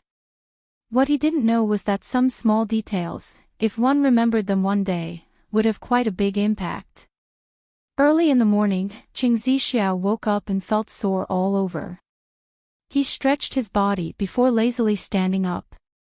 When he raised his head, he saw Tang Guo looking at him. "If you knew this would happen, why did you do it in the first place?" "I think it's pretty good. As long as I can see the person I like, what's wrong with sleeping on the floor?" Qing Zixiao said casually. The person he liked was of course Qiao Xuexi. Chapter 54:30. Actually, he really wanted to tell her this secret. Unfortunately, he couldn't express his feelings for the person his elder brother liked. Now that she was his sister-in-law, he wouldn't reveal anything for her sake. However, he could tell his true feelings to someone he didn't like. Only he could understand his true feelings. Sure enough, he felt much better after saying it out loud. He thought that he could tell Tang Guo that he liked Xiao Xuexi in the future. As long as he didn't mention any names, who would know who he was talking about? Those who heard this might misunderstand that he was talking to Tang Guo. "There's something you like to eat this morning. I told the kitchen yesterday to wash up and go eat," Qing Zixiao said and walked out quickly. Not only did he tell the kitchen to eat Tang Guo's favorite food, but he also mixed in Qiao Xuexi's favorite food. From now on, he didn't have to secretly like someone. He could use this method to protect the person he liked. Tang Guo looked at Qing Zixiao's disappearing figure and felt that this person was very funny. He really has a clear conscience, telling another person that he likes the person he likes. I'm just being used as a shield and a tool. System, dear host, something's wrong with you. Are you trying to play the old tricks? I don't know if it'll work. Anyway, I don't have to spend too much effort on him. If it doesn't work, it's fine. The system understood. Now, the dear host only wanted to dote on her little cutie. She didn't want to spend too much effort on people like Qing Zixiao. That was right. He wasn't worth it. Today's breakfast was shared by everyone. Qing Zixiao showed that he valued Tang Guo at the table. Tang Guo's attitude was indifferent and she didn't want to cause trouble. This already made the Qing family very satisfied. The Tang family wasn't worse than the Qing family. If they really caused trouble, the Qing family wouldn't look good. After breakfast, Old Master Qing stopped everyone and said that he had something to announce. He looked at Tang Guo. Xiao Guo, in the future, I'll need you to worry about the big and small matters in the Qing family. The butler will tell you the details later. Tang Guo refused. Since ancient times, the person in charge of the family's affairs is either the mistress of the house or the eldest daughter-in-law. Father, according to the rules, Qiao Xueshi is the eldest young mistress of the Qing family, and I am the second young mistress of the Qing family. How can you let me manage this family? If word got out, what would the people outside think of me? They'll say that I, the second young mistress of the Qing family, actually bypassed the eldest young mistress of the Qing family to manage the household. At that time, not only will outsiders laugh at me, but they'll also laugh at my family for not knowing how to educate their daughter. Old Master Qing and Madam Qing let Tang Guo try to manage the household because they believed in the abilities of the family Tang girl. Even if Qiao Xueshi was the eldest young mistress, with her background, there would be all kinds of problems. They had already discussed this matter. Regardless of whether it was inside or outside the company, only the Tang Guo, a family Tang girl, would be able to hold her head high wherever she went. Previously, Madam Qing had already spoken to Qiao Xueshi, and Qiao Xueshi had no objections. In the end, they did not expect that Tang Guo was unwilling. However, no one could refute her words. In the end, the task of managing the household fell on Qiao Xueshi. Although she was just trying to manage the household, not everything was assigned to her. Qiao Xueshi still felt pressured. Chapter 54:31. Especially when she saw that the butler had asked people to bring out the family's various account books and the list of interpersonal relationships. It was detailed to the extent of when the family had children, birth dates, hobbies, when their status was promoted, and whether the family had declined. Such a thick and tall book made Qiao Xueshi's eyes go blank. This was just the management of the Qing family, and it did not include the business outside. Of course, Qiao Xueshi did not need to be responsible for the outside matters. She only needed to manage the Qing family's affairs and interpersonal relationships. But just this alone made her head swell. Usually, she did not see anything happening in the Qing family. Why were there so many things? There were interpersonal relationships almost every month. Some just needed to send gifts, and some needed the family to go in person. If they went in person, they had to make new clothes and custom-make accessories. These could not be wrong. They had to be presentable. This was the treatment and welfare of the Qing family servants. After reading for a day, Qiao Xueshi did not read 2 books. Fortunately, the butler was by her side to guide her. Otherwise, she would not be able to read 2 books. Tang Guo sat on a rattan chair in the small courtyard, waving a fan, basking in the sun and eating fruits. Her days were very comfortable. This time, the butler's matter would not fall on her so easily. Qing Zifeng was not at home. He went out with Old Master Qing, and Qing Zixiao went out with him. The Qing family's business was very big, and the three father and son were busy every day. Basically, it was old Master Qing who took Qing Zifeng to do things, and Qing Zixiao was considered to be their assistant. Qing Zifeng treated Qing Zixiao well, and Qing Zixiao respected him as an elder brother. Outsiders knew that the two brothers of the Qing family were very close. As the saying went, brothers united, their sharpness could cut through gold. Many people envied them. Previously, when the bride was sent to the wrong bridal chamber, everyone in Yu City knew that it was Qing Zixiao who did it. They wanted to see the two brothers fall out, but they did not expect Qing Zifeng to not mind at all. He still treated Qing Zixiao the same as before. It made people exclaim that the relationship between the brothers was good, and that Qing Zifeng was magnanimous. At night, Qing Zifeng returned home. Qiao Shueshi complained to him. The butler was too tired and there were too many things that she really could not do. I don't know how to do these things.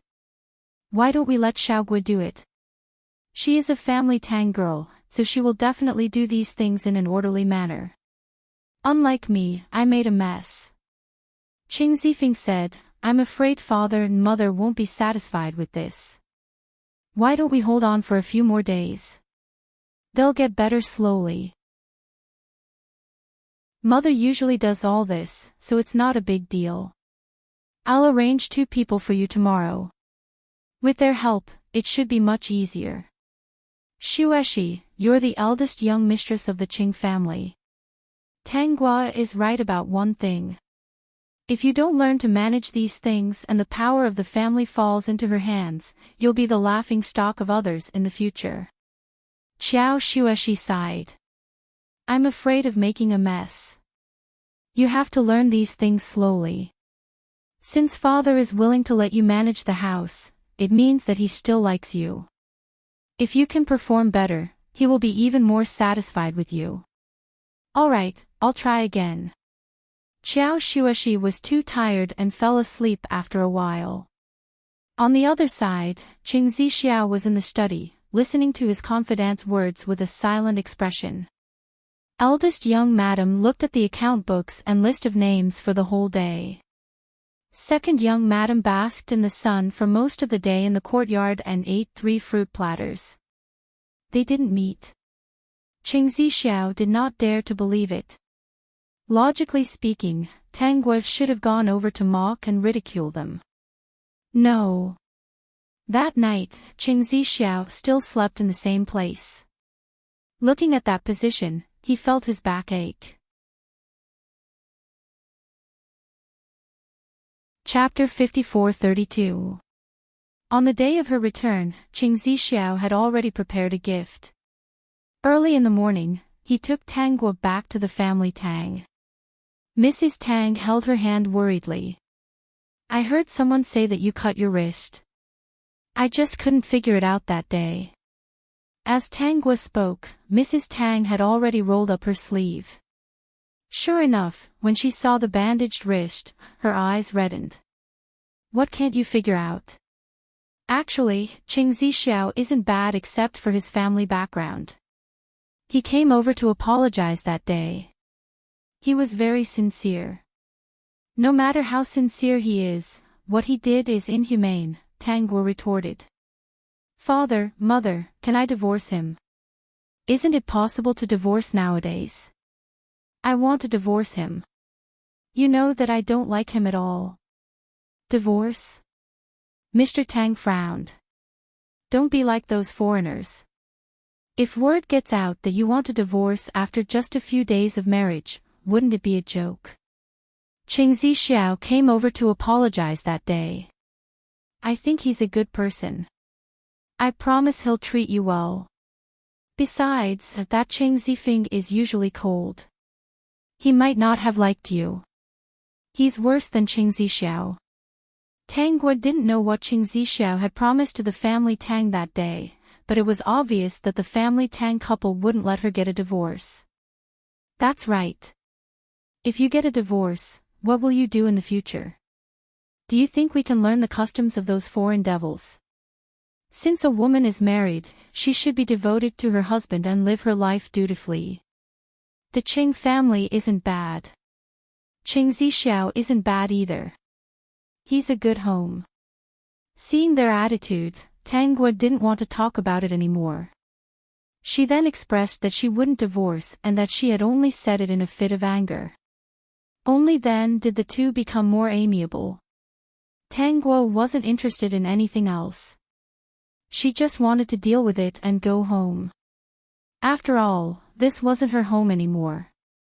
Back then, the original owner must have felt that this wasn't her home anymore.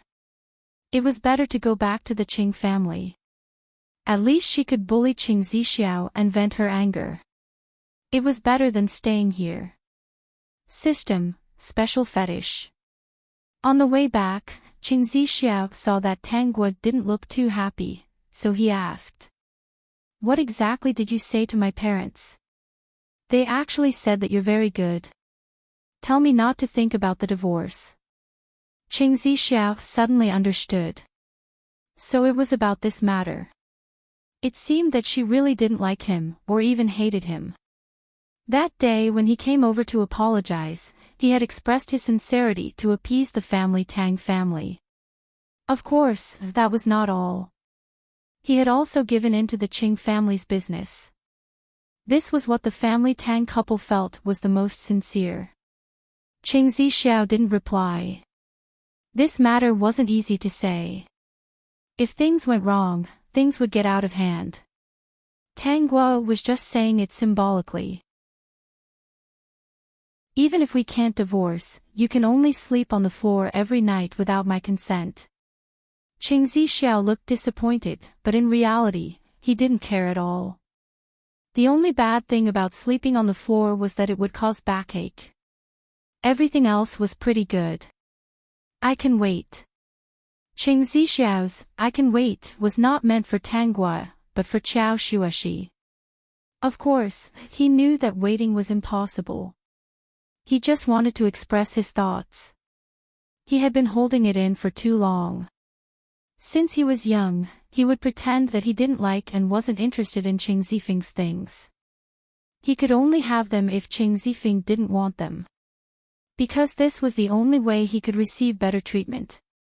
He didn't expect that they would fall in love with the same person. Tang Guo couldn't be bothered to care about Qing Zixiao's bad experiences. She closed her eyes and rested. Qing Zixiao didn't have any intention to speak. He let the rickshaw drive them in the direction of the Qing family. After the rickshaw drove for a short distance, a young man wearing a fisherman's hat walked out of the alley. He took off his hat. Who else could it be but Yan Qing? He kept looking in the direction that Tang Guo disappeared. His subordinates beside him were puzzled. "Boss, what are you looking at? Did you hear that just now? That Qing Zixiao, the second young master of the Qing family, is still sleeping on the floor." "We heard it. But does that have anything to do with boss?" Yan Qing paused. "That's right. What was he happy about? It had nothing to do with him. Go, go, go. Let's go back and weed. That way, we can charge more money."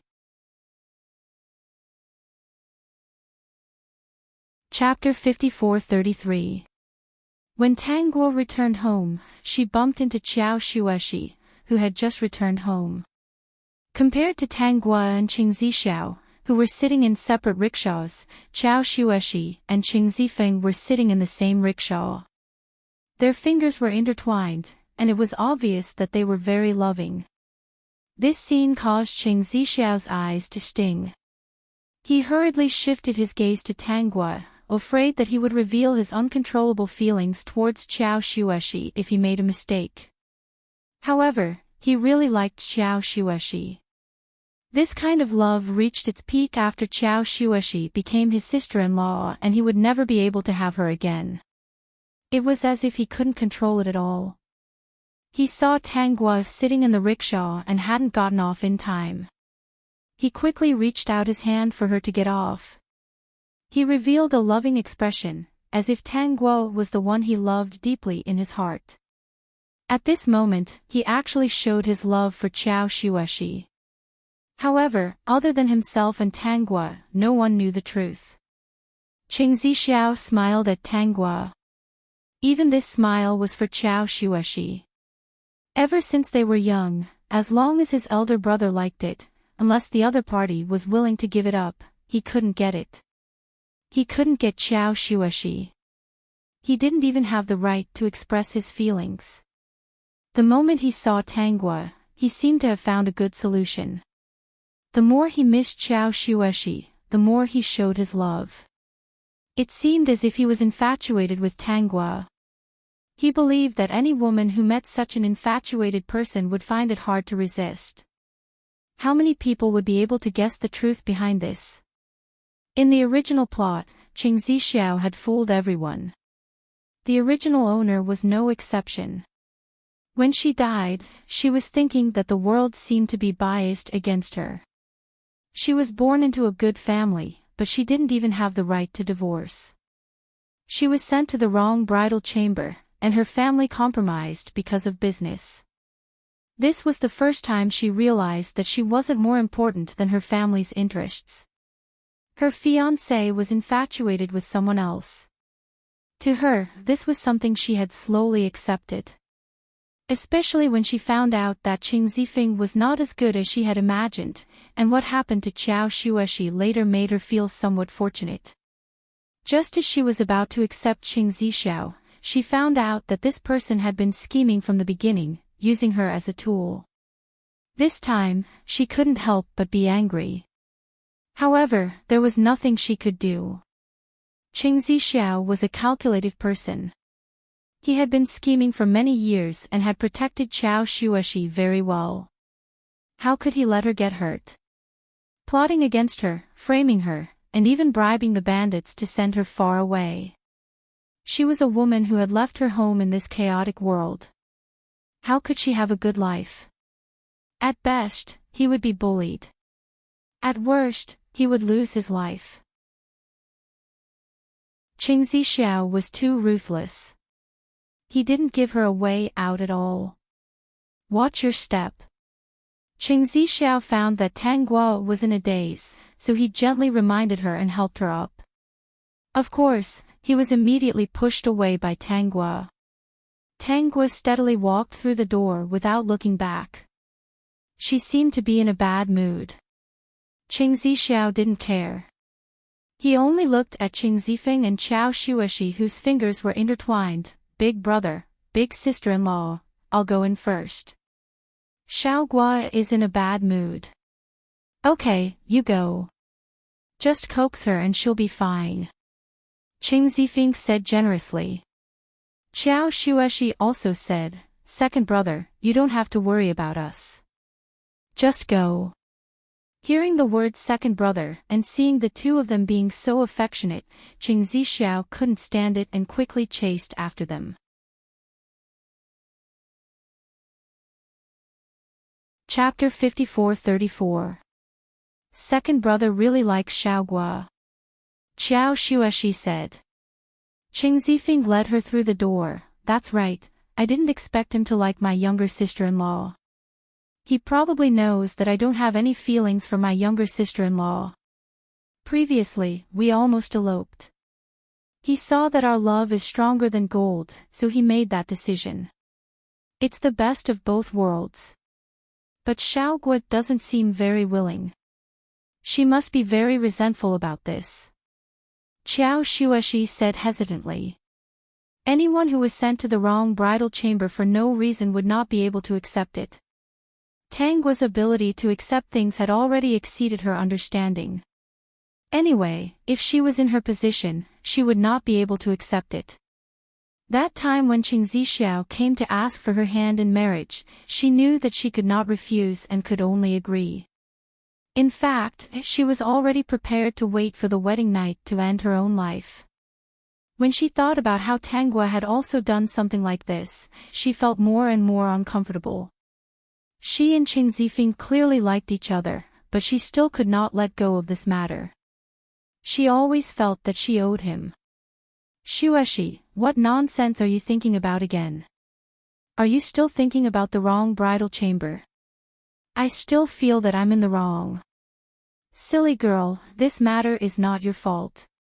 It's because Zixiao likes her too much that he had no choice but to do such a thing. You see, Zixiao treats her so well. If she really married me, I would not be able to be like Zixiao and she would not be happy. Now that she is with Zixiao, as long as she slowly lets go of this matter, she will definitely be happy. Zixiao went through so much to marry her. He will definitely not let her down. You can rest assured. Qiao Shueshi was comforted. She saw how careful Qing Zixiao was just now. His eyes were filled with love and her heart seemed to feel a little better. Ah, right, I still have to continue with the list today. Qiao Shueshi remembered her housekeeper task and hurriedly threw Qing Zifeng's hand away. She lifted her skirt and quickly ran in. Thinking about the list gave her a headache. The housekeeper was really troublesome. These few days, the servants of the Qing family gathered together to discuss Qing Zixiao.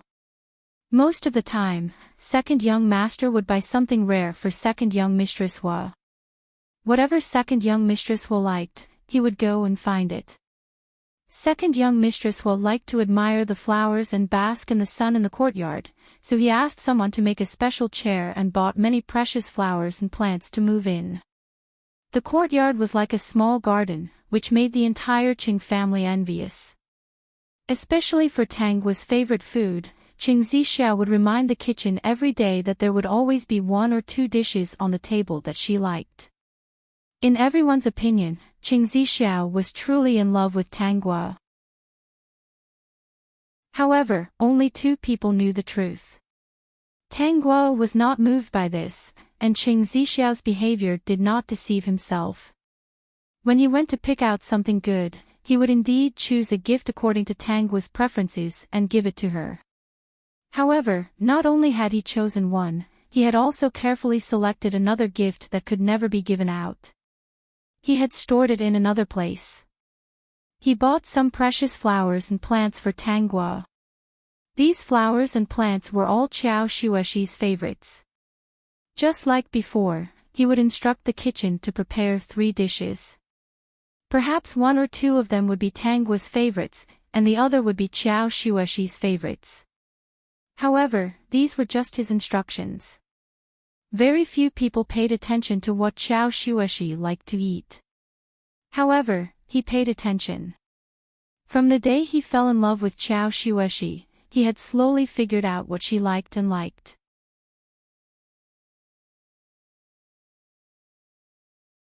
Chapter 54-35.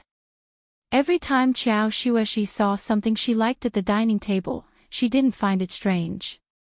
After all, there were many dishes on the Qing family's dining table, so it was normal for her to like them.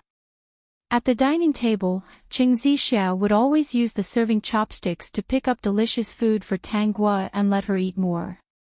His meticulous care made Qiao Shueshi a little envious. She thought that if Qing Zixiao could always treat Tang Guo like this, she would be happy for the rest of her life, right? As long as Tang Guo could be happy for the rest of her life, the guilt in her heart would lessen a little. When Tang Guo was unhappy for a day, she would feel that there were thorns everywhere. It was very uncomfortable, and she would always remember that this was not the place she should be sitting. Shueshi, the Zhang family's banquet is in 2 days. Is everything ready? At this moment, Madame Qing asked. She wasn't making things difficult for Qiao Shueshi, but she suddenly remembered this matter. She couldn't just leave things to Qiao Shueshi. She had to control the overall situation to prevent any problems. Recently, Qiao Shueshi had been stumbling, but there hadn't been any trouble for the time being. The Zhang family's banquet should be the first test for Qiao Shueshi. Mother, it's almost ready. Madame Qing secretly glanced at Tang Guo. Seeing that she was eating slowly and had no intention of interrupting, she felt a little disappointed. She still felt that it was more reliable to leave the housekeeping to Tang Guo.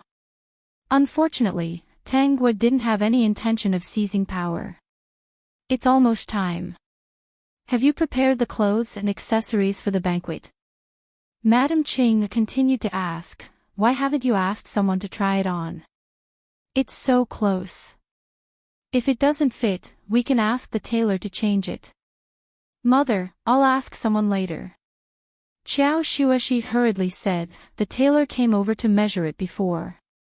There shouldn't be a problem. Madam Qing was a little unhappy. If there was no problem, then there was no problem. For custom-made clothes like this, they had to get the finished product at least 3 to 5 days in advance. Only then would there be ample time and it wouldn't be easy to make mistakes. You mean, you haven't seen the finished product yet? Madam Cheng's voice became stern, and her gaze startled Qiao Shueshi. At this time, Qing Zifeng said, Mother, I'll go with Shueshi to take a look later. The tailor's shop knows our Qing family, so there shouldn't be any problems. The way Qing Zifeng protected Qiao Shueshi made Madam Qing frown. She wasn't trying to nitpick, but as the eldest young mistress of the Qing family, dealing with such matters was basic. If Tang Guo was the housekeeper, she would not have asked so many questions. Qiao Shueshi only wanted to make her son happy and give birth to a chubby grandson in the future. Her son had already chosen her, and she couldn't stop it. She might as well spend more effort on her grandchildren. Xiaoguo, let's go together later. We can try on the new clothes and see if they fit. Qing Zixiao looked at Tang Guo affectionately. His purpose of going with them was not to let Tang Guo try on the clothes in advance, but because he was afraid that there would be trouble there and wanted to see if he could help solve the problem. How could Tang Guo do as he wished? When the tailor is done, it will naturally be sent to the house. The tailor's shop should have taken on a lot of work, and it's crowded. If it's not done well, it will be a wasted trip. Tang Guo wiped her mouth. Today, I'm going to the temple to burn incense and ask for a protective talisman for father and mother. Qing Zixiao frowned. Tang Guo looked at him and said casually, you do your thing. If you want to try on the clothes in advance, you can go by yourself. Of course I have to accompany you to burn incense. I don't feel at ease if you go alone. Chapter 54-36. Tang Guo lowered her head and smiled deeply. Up to you. When the Qing couple heard that Tang Guo wanted to ask for a peace talisman for them, they felt comforted. They could tell that she had not let go of what happened before. Other than her sarcastic words to Qing Zixiao, everything else was fine. They just had to support her. After she married into their family, the Qing and Tang families had come to an agreement. Everything was settled. If Tang Guo could take care of it, it would be even better. Madam Qing thought of Old Master Cheng's words and fell into deep thought. Old Master Qing said that Qiao Shueshi was the eldest young mistress of the Qing family and could not ignore everything. If Tang Guo could take care of Qiao Shueshi and teach her those methods, it would be even better. Now, the Qing family had to support Tang Guo. They hoped that she would remember their kindness and teach Qiao Shueshi well in the future. Madam Qing nodded secretly. Old Master was right. That should be the case. This time, they took a carriage. The Qing family had cars, but the road to the temple was narrow and they could not drive to the temple. They had to take a small path. The Qing family's cars were usually used by the three of them when they were doing things. For shorter journeys, they would take a rickshaw. It was more convenient. This time, Tang Guo asked for a complete peace talisman. She carefully looked at the peace talisman in her hand. There were some strange things in it and there were some drawings on it. This thing was useless. It was just a comfort talisman. The peace talismans were all placed in a small box. When Qing Zixiao saw her coming out, he quickly went up to her. Done. Done. Tang Gui took out a box from the servant's hand and casually threw it to Qing Zixiao. When Qing Zixiao caught the box, he was a little surprised. When he opened the box, he saw a small triangular talisman. He did not know what was drawn on it, but he knew that it was the so-called peace talisman. He did not believe in these things, but when he received it for the first time, it made him feel a little strange. Don't think that I have feelings for you. I'm just returning the favor. The flowers in the courtyard have cost you. After saying that, Tang Guo got into the carriage. When she saw the surprise in Qing Zixiao's eyes, she knew that this move was actually useful. This person had been neglected since he was young. In front of adults, he was obedient and respectful to his parents and brothers. He did not fight nor did he seem to have any complaints. However, everyone had their own thoughts and expectations of everything. He looked forward to his parents' love, care, and attention. Someone cared about him.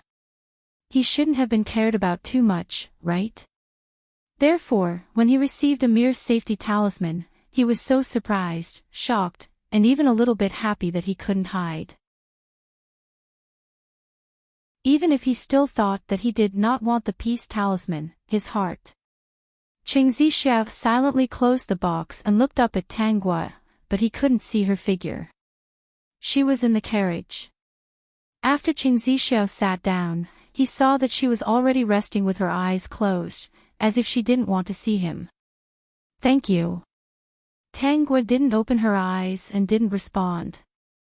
Qing Zixiao didn't care about this. Of course, he didn't throw away the peace talisman.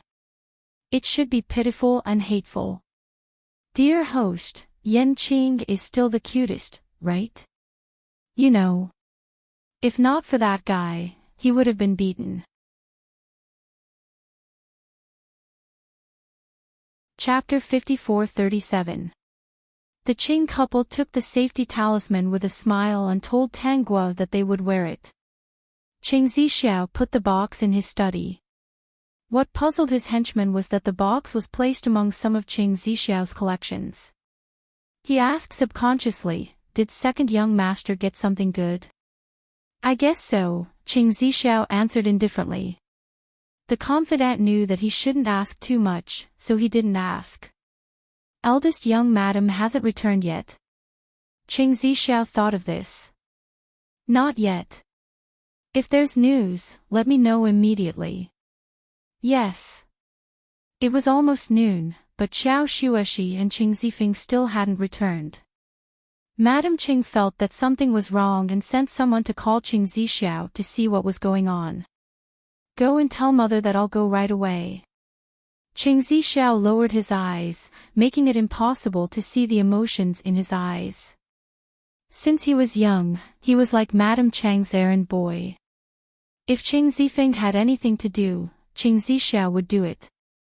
Who asked his background to be so unpresentable, and it was Madame Qing who gave him the dignity of a second young master? When Qing Zixiao arrived at the tailor shop, he realized that things weren't simple.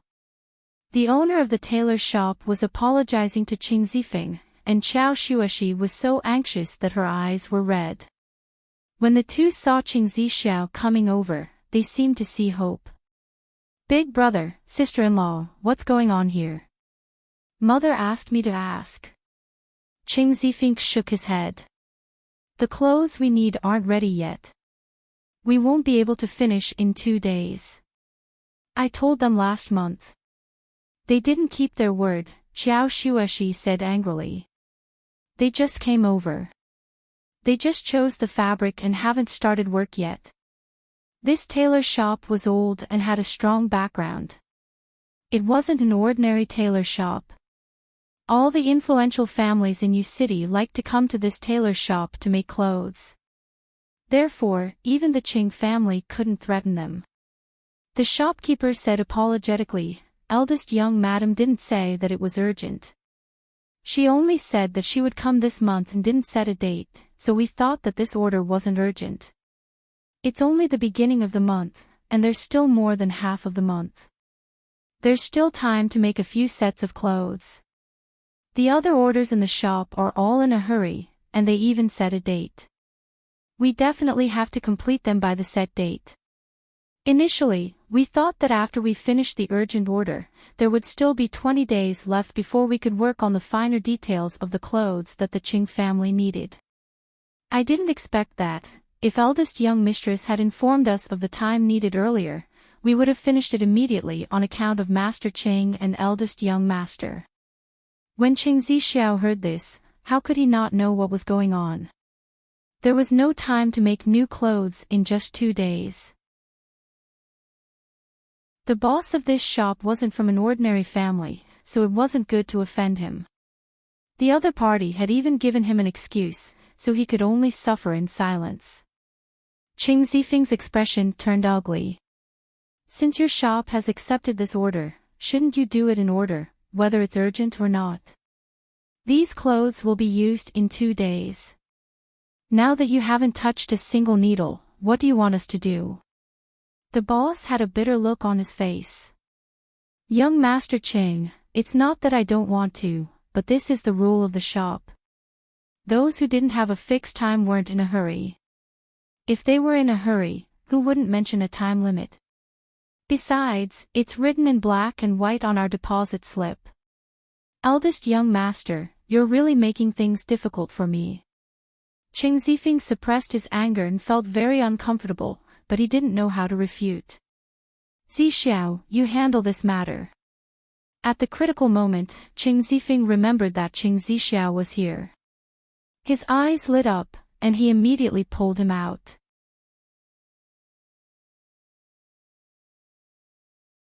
Chapter 54:38. Big brother, Boss Yun is right on this matter. It's true that our Ching family didn't give an accurate date. Ching Zixiao's first sentence made Ching Zifeng even angrier. As the young master of the Ching family, of course he couldn't get angry because of this. Moreover, he knew Ching Zixiao a little. There must be something else. Boss Yun, I want to return the order. That shouldn't be a problem, right? Boss Yun said with a smile, of course it's not a problem. Before work starts or after receiving the finished product, if the clothes have a big quality problem or don't fit at all, the order can be returned. That's too bad. If young Madam Ching could give an accurate date, how could we have pushed the Ching family's order to the back? Of course I know that. Our Ching family has always worked with Boss Yun. Boss Yun isn't that kind of person. Ching Zixiao smiled. Boss Yun returned the deposit with an apologetic expression. It seemed that everything was fine. This scene infuriated Ching Zifeng, but he still restrained himself. Far away from the tailor's shop, Ching Zifeng saw that there was no one around and asked in a bad tone, Zixiao, why are you praising him? Yun Hongxing did it on purpose. So few people in Yu City attended the Zhang family's banquet? How many people want to custom-make clothes from him? He deliberately pushed our Yun family's order to the back. It's obvious that he's deliberately causing trouble.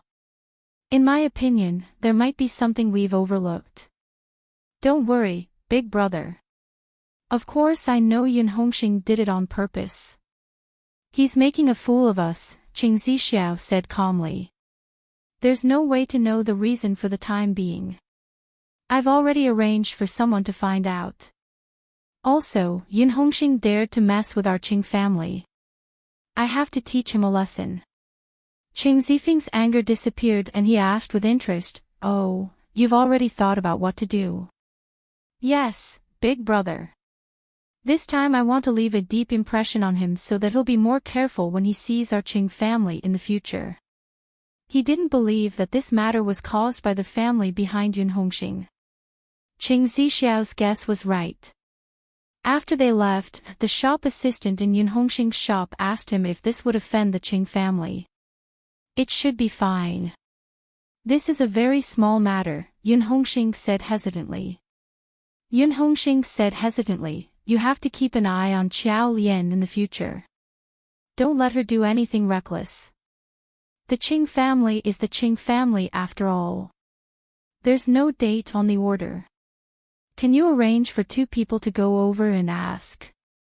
In reality, Yun Hongxing didn't do it on purpose to offend the Qing family. He only said that to avoid responsibility and push the blame to Qiao Shuoshi for not being careful enough. His explanation did make sense. After all, there was no specific date on the order. Father, what are you saying about me again? What's wrong with me? What do you mean by offending the Yun family? Yun Chaoyan skipped over to Yun Hongxing. Oh, I know. The Qing family is here. You know that the Qing clan is here. You clearly knew that the Qing family would need clothes in the next few days, so why did you hide the Qing family's list at the back? Yun Chaoyan curled her lips. There's a specific date on it. Didn't you say before that there's no need to rush if there's no date? Is there anything wrong with hiding it at the back? As I said before, it depends on what kind of guest the other party is. If it's a big family like the Qing family, send someone over to ask. Chapter 54-39. The Qing family's orders have always been dated. In the past, they didn't arrange for someone to go over and ask about it. Without a date, they definitely aren't in a hurry. Yun Chaoyan quibbled, so they're still in a hurry. It's just that the bricklayer's daughter, eldest young mistress, can't take it anymore. It's such an important matter, yet they can't even give us an exact date. It's making things difficult for us. Yun Hongxing felt that something was wrong. His face turned serious. You're still thinking about Qing Zifeng? No, of course not. I don't have the hobby of being a concubine. I just think that Qiao Shuoshi's luck is too good. Even if she didn't send the wrong bridal chamber, she would still be able to become the Qing family's young mistress. Why am I not so lucky? In the end, I even became the Qing family's eldest young mistress. There aren't many men in Fish City who are as scholarly and cultured as Qing Zifeng. Yun Hongxing looked displeased. This is the only time. We've offended the Qing family this time. There won't be a next time. Father, don't be angry. Actually, it's really that Qiao Shuoshi's fault. If she was capable, would she have made such a mess? Yun Hongxing also felt that this was the case.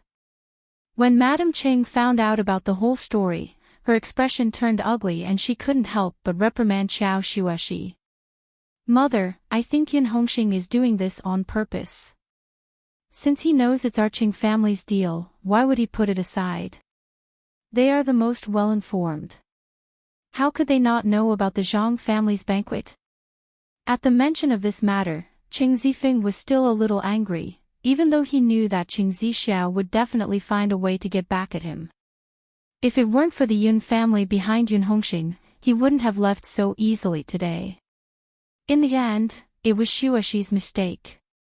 Old Master Qing was very dissatisfied with this matter. It was just a simple custom-made clothes, but it could cause so much trouble. It couldn't be of great use. But Qiao Shuoshi was his eldest daughter-in-law. If she didn't care about the family, it would be a joke. The son he valued was Qing Zifeng, so Qiao Shuoshi naturally had to be in charge of the family. Qiao Shuoshi stood by the side, her heart filled with unspeakable bitterness. She was not cut out for this. How could she have known that even a small custom-made dress would require so much attention? There were a few times when she wanted to say that this family should be managed by Tanggua, but she couldn't bring herself to do so. Madame Cheng and old Master Cheng's gazes made her not dare to speak. Father, Mother, now that the order has been returned, we should consider what to wear for the Zhang family's banquet. We only have 2 days left. Qing Zixiao looked at Qiao Shuoshi's red eyes and suddenly lowered her head. That aggrieved look made him feel very uncomfortable. This was just a small matter. Was there a need to keep criticizing her? He couldn't say anything nice directly, so he could only change the topic. Sure enough, everyone was lured here. Madame Cheng's gaze fell on Qiao Xueshi again. Seeing her fearful expression, she shook her head and finally looked at Tang Guo. Tang Guo stood in the corner without saying a word. Qing Zixiao might have thought that she would hit him when he was down, but now that he understood her, she didn't seem to care about these things, and wasn't worried at all that she would say something unfavorable to Qiao Xueshi. However, Mrs. Cheng's intention was obvious. She wanted to ask Tang Guo how to solve this problem. Qing Zixiao was a little anxious. If she stood out at this time, it would be even more disadvantageous to Qiao Xueshi. Just as Mrs. Qing was about to ask Tang Guo, Qing Zixiao spoke first. Mother, actually, on the way back, I had an idea.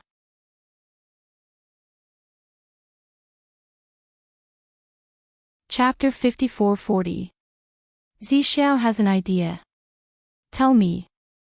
Madame Qing retracted her gaze from Tang Guo and looked at Qing Zixiao. Qing Zixiao smiled and said, foreign goods are popular now. Why don't our family follow the trend and go to places that sell foreign goods? Father and big brother both know that many people wear foreign goods at banquets now. If our family dresses like that, no one will find it strange and we can experience different clothes. Mother, if you're worried, I'll get someone to send the dress over to try first. If it's too big or too small, just get the tailor to change it. Madame Cheng and Old Master Qing looked at each other. Old Master Qing saw that there was still some anticipation in Madame Cheng's eyes and said, you can try it first. Things went smoothly after that, and the Qing family decided to wear foreign goods. Qing Zixiao arranged for people to buy a certain kind of cloth in large quantities and even asked the seller to keep it a secret. He bought almost all the cloth in Yu City and the nearby cities. Looks like he's going to target Yun Hongxing. This person is very vengeful. Yun Hongxing made Qiao Xueshi suffer, so he'll definitely take revenge. Tang Guo tried on the dress for the banquet and looked at herself in the mirror. The corners of her mouth curled up slightly. He used his private money. Qing Zixiao secretly has a business, but he doesn't dare to be so brazen now.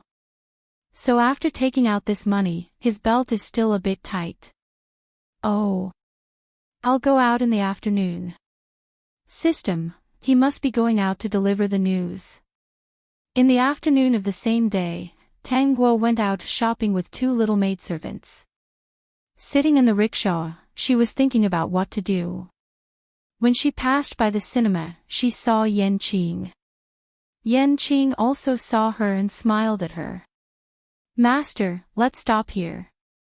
After getting off the rickshaw, Tang Guo walked into the cinema. When she passed by Yan Qing, her voice brushed past his ear.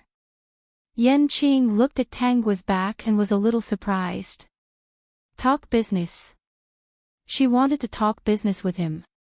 Could it be that after being sent to the wrong bridal room, she finally couldn't take it anymore and wanted to ask for help to kill the Qing family's second young master? Yan Qing rubbed his head. He didn't do killing business. He only did it out of conscience. It was like paying tolls when people passed by. Boss, where are you going? Watch the movie.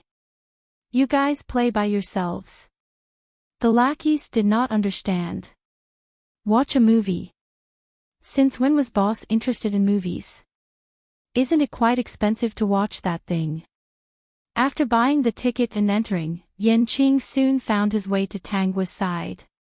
He sat down, looked around, and asked in a low voice, "You want to talk business with me?" "Yes." The theater was dark, and there was still the sound of people talking. "What are you doing?" "To be honest, I don't do things like killing people. If you don't like someone, I can take on the job of beating them up. Let's make it clear first, I can lie in bed for 10 days to half a month, but I don't want to die." Tang Guo couldn't help but laugh. "Are you a bandit? You speak so fiercely and want to hit people for no reason. I don't have that kind of request. What's that? Yan Qing thought, isn't he just a bandit?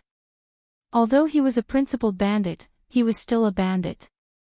Also, how was he fierce? He didn't want to kill people. Help me send a message. Remember, Tang Guo whispered. Go to Yun's tailor shop in front of Yun Hongxing. You can do this. Yan Qing was confused and didn't quite understand what she meant. By the time he remembered all the words, something was stuffed into his hand. By the time he reacted, Tang Guo had already left.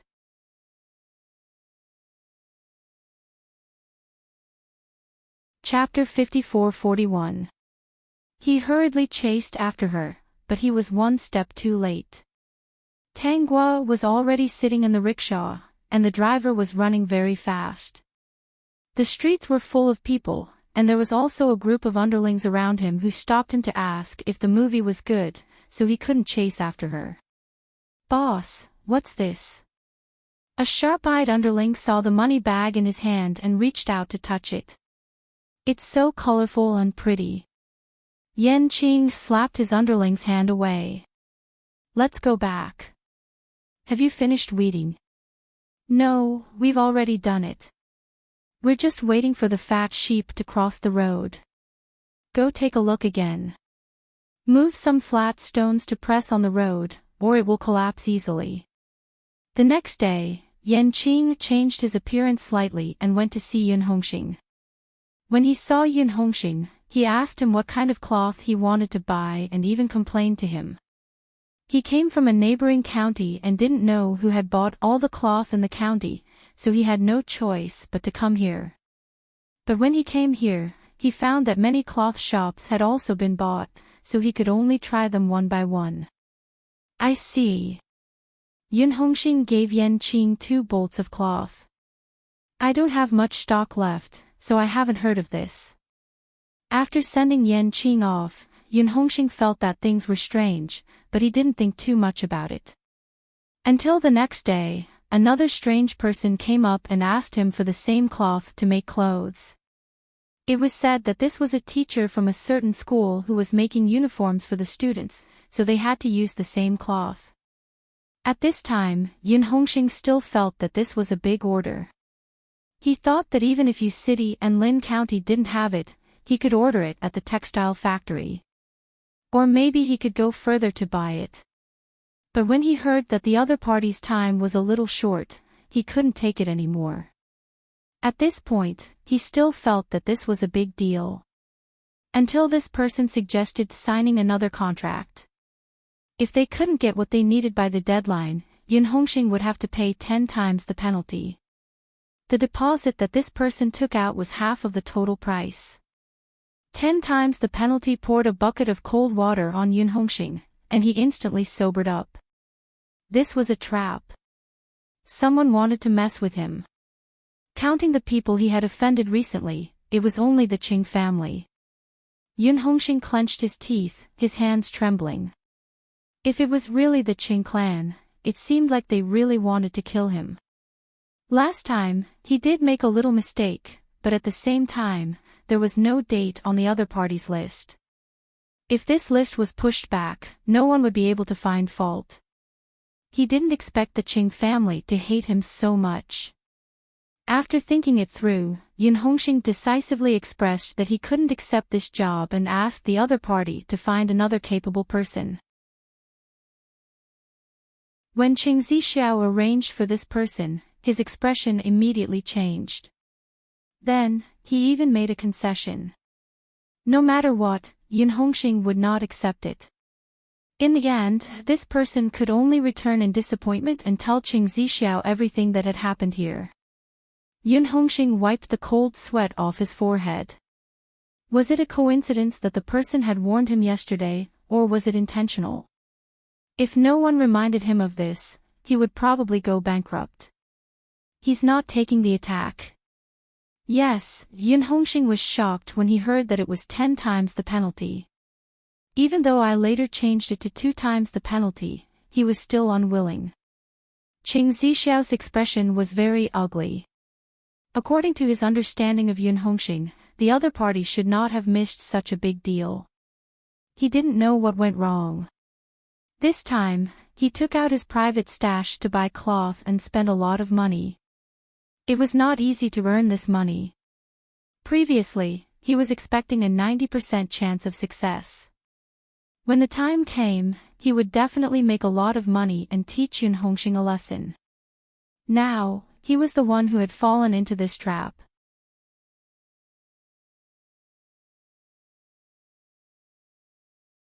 Chapter 54-42. That day, Tang Guo noticed that Qing Zixiao's complexion wasn't good. That night, when Qing Zixiao was sleeping on the floor, Tang Guo asked with concern, "You don't look well. Are you sick or tired?" "System, host, you're too fake. Don't you know what's wrong with him? That cloth cost a lot of money, enough for Qing Zixiao to vomit blood for a while. You actually asked him if he was sick."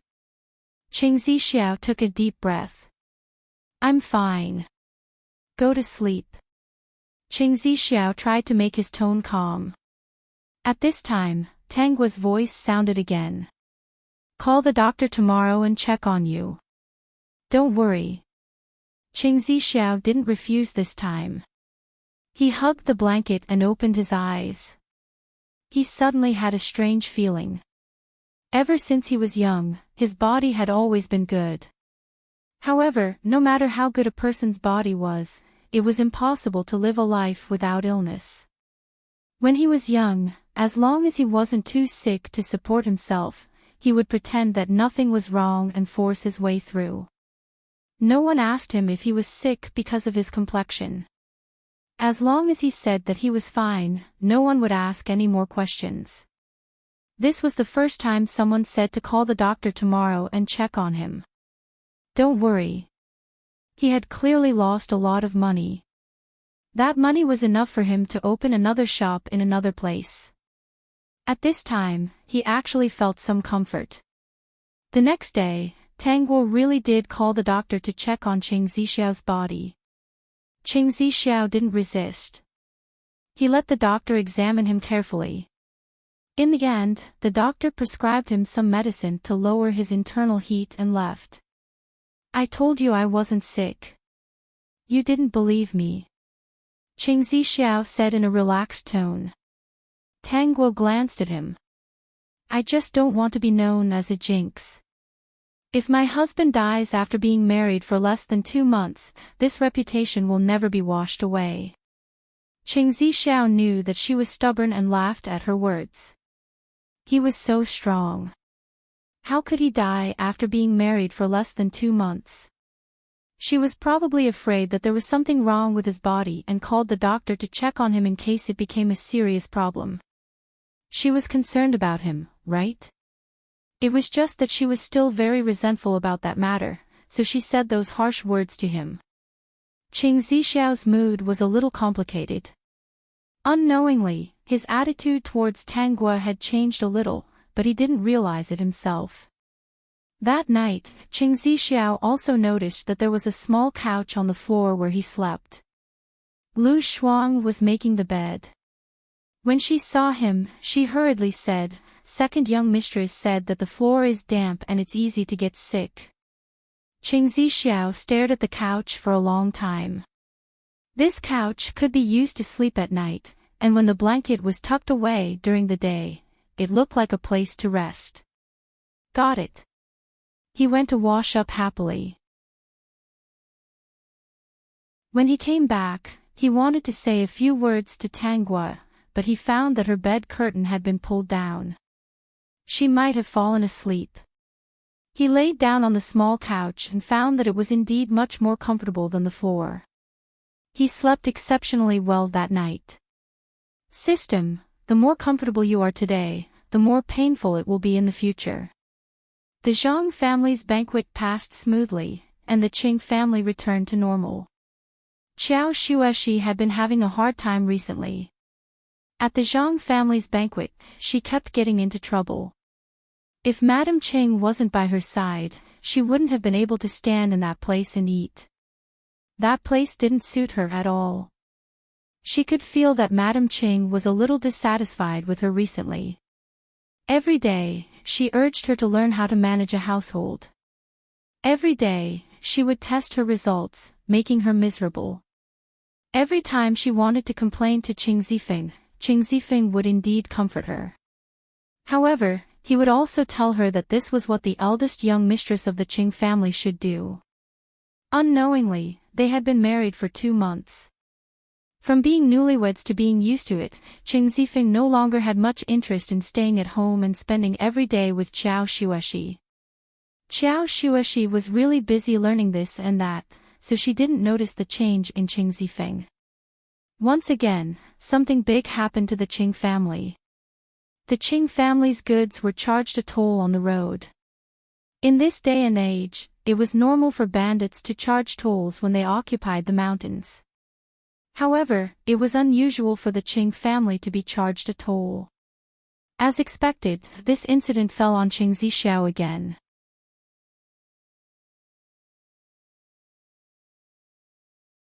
Chapter 54-43. Where are you going? Tang Gua saw Qing Zixiao rushing out with an odd expression. Of course, she knew what was going on. She was just going through the formalities to ask. Qing Zixiao turned around. In the past month, our Qing family's goods have been intercepted 3 times and we've been charged 3 times. I'm going to find out who did it. Tang Guo was well aware of this. Although she didn't take the initiative to investigate Yan Qing, the system had already nagged her about what Yan Qing did. Is this easy to solve? Tang Guo asked again, looking a little worried. Qing Zixiao hurriedly said, it's not a big deal. There are probably a few ignorant people in the nearby mountains. Let's talk about it first. If we can't talk, we can send some things to the police station and someone will help us. Okay, I'm leaving. This matter was still a little urgent, he didn't want to delay. He added, don't worry, it's fine. System, do you think the great host is worried about you? She might even want to hear that you were robbed and beaten up by bandits. She's asking so many questions because she wants to know where you're going. If the situation is serious, she might even tip someone off. Not long after Qing Zixiao left, something happened on Qiao Xueshi's side. In fact, ever since she took over the family business, many things had happened. However, Tang Guo had been hiding in a corner and Madame Qing didn't have an excuse to let her take over the family business. Tang Guo now only went out to eat and shop. She basically didn't go out of the house. She didn't care much about the Qing family's affairs, which gave the 2 elders a headache. However, this time, the mistake was a little serious. Madame Qing sent someone to invite her over. When she went over, she saw Qiao Xueshi standing at the side with reddened eyes, looking like a wronged daughter-in-law. It was also because Madame Qing liked Qiao Xueshi and was willing to give her a chance. If it was someone else she didn't like, she wouldn't have a good life. Mother, what's going on? Tang Guo asked in confusion. She really didn't pay attention to the Qing family's internal affairs. Madame Qing sighed, then waved to Tang Guo. When she walked up to her, she held her hand again. Actually, it's not a big deal, but if we don't deal with it properly, it will be a big deal over time. Tang Guo asked curiously, then what happened? Madame Qing handed a ledger to Tang Guo. Take a look at it and compare it with the Qing family's expenses for the past 6 months. Tang Guo glanced at Qiao Xueshi and lowered her head to flip through the account book. Madame Qing looked at Qiao Xueshi and shook her head. It was good to be honest, but there were also bad things about being honest. The daughter-in-law of the Qing family was too honest and couldn't support the family. Tang Guo first skimmed through the few months before she married into the Qing family, leaving aside the month of the wedding, and then compared the 2 months after that. There wasn't much of a difference in the expenditure of human relations. The strangest thing was the internal expenditure of the Qing family. Just in terms of food and drink, it was 5 times more than before. It was impossible for 2 more people to increase the expenses by 5 times in terms of food and clothing. It was obvious that there was a problem somewhere in the organization. Of course, it was impossible for Qiao Xueshi. She was timid and careful in everything she did. It was impossible for her to embezzle the Qing family's money. It could only be said that the subordinates thought Qiao Xueshi was easy to bully and purposely gave her a high price. There were other miscellaneous expenses. As long as it was the internal expenditure of the Qing family, it was several times more. You're tuning into the LoveLore Library YouTube channel. We're so grateful for your support, and don't forget to subscribe to join us on this incredible journey through captivating stories. Your generosity through donations truly makes a world of difference, as it's the primary source of revenue that allows me to expand and enhance this channel for you. Thank you from the bottom of my heart for being a part of this adventure.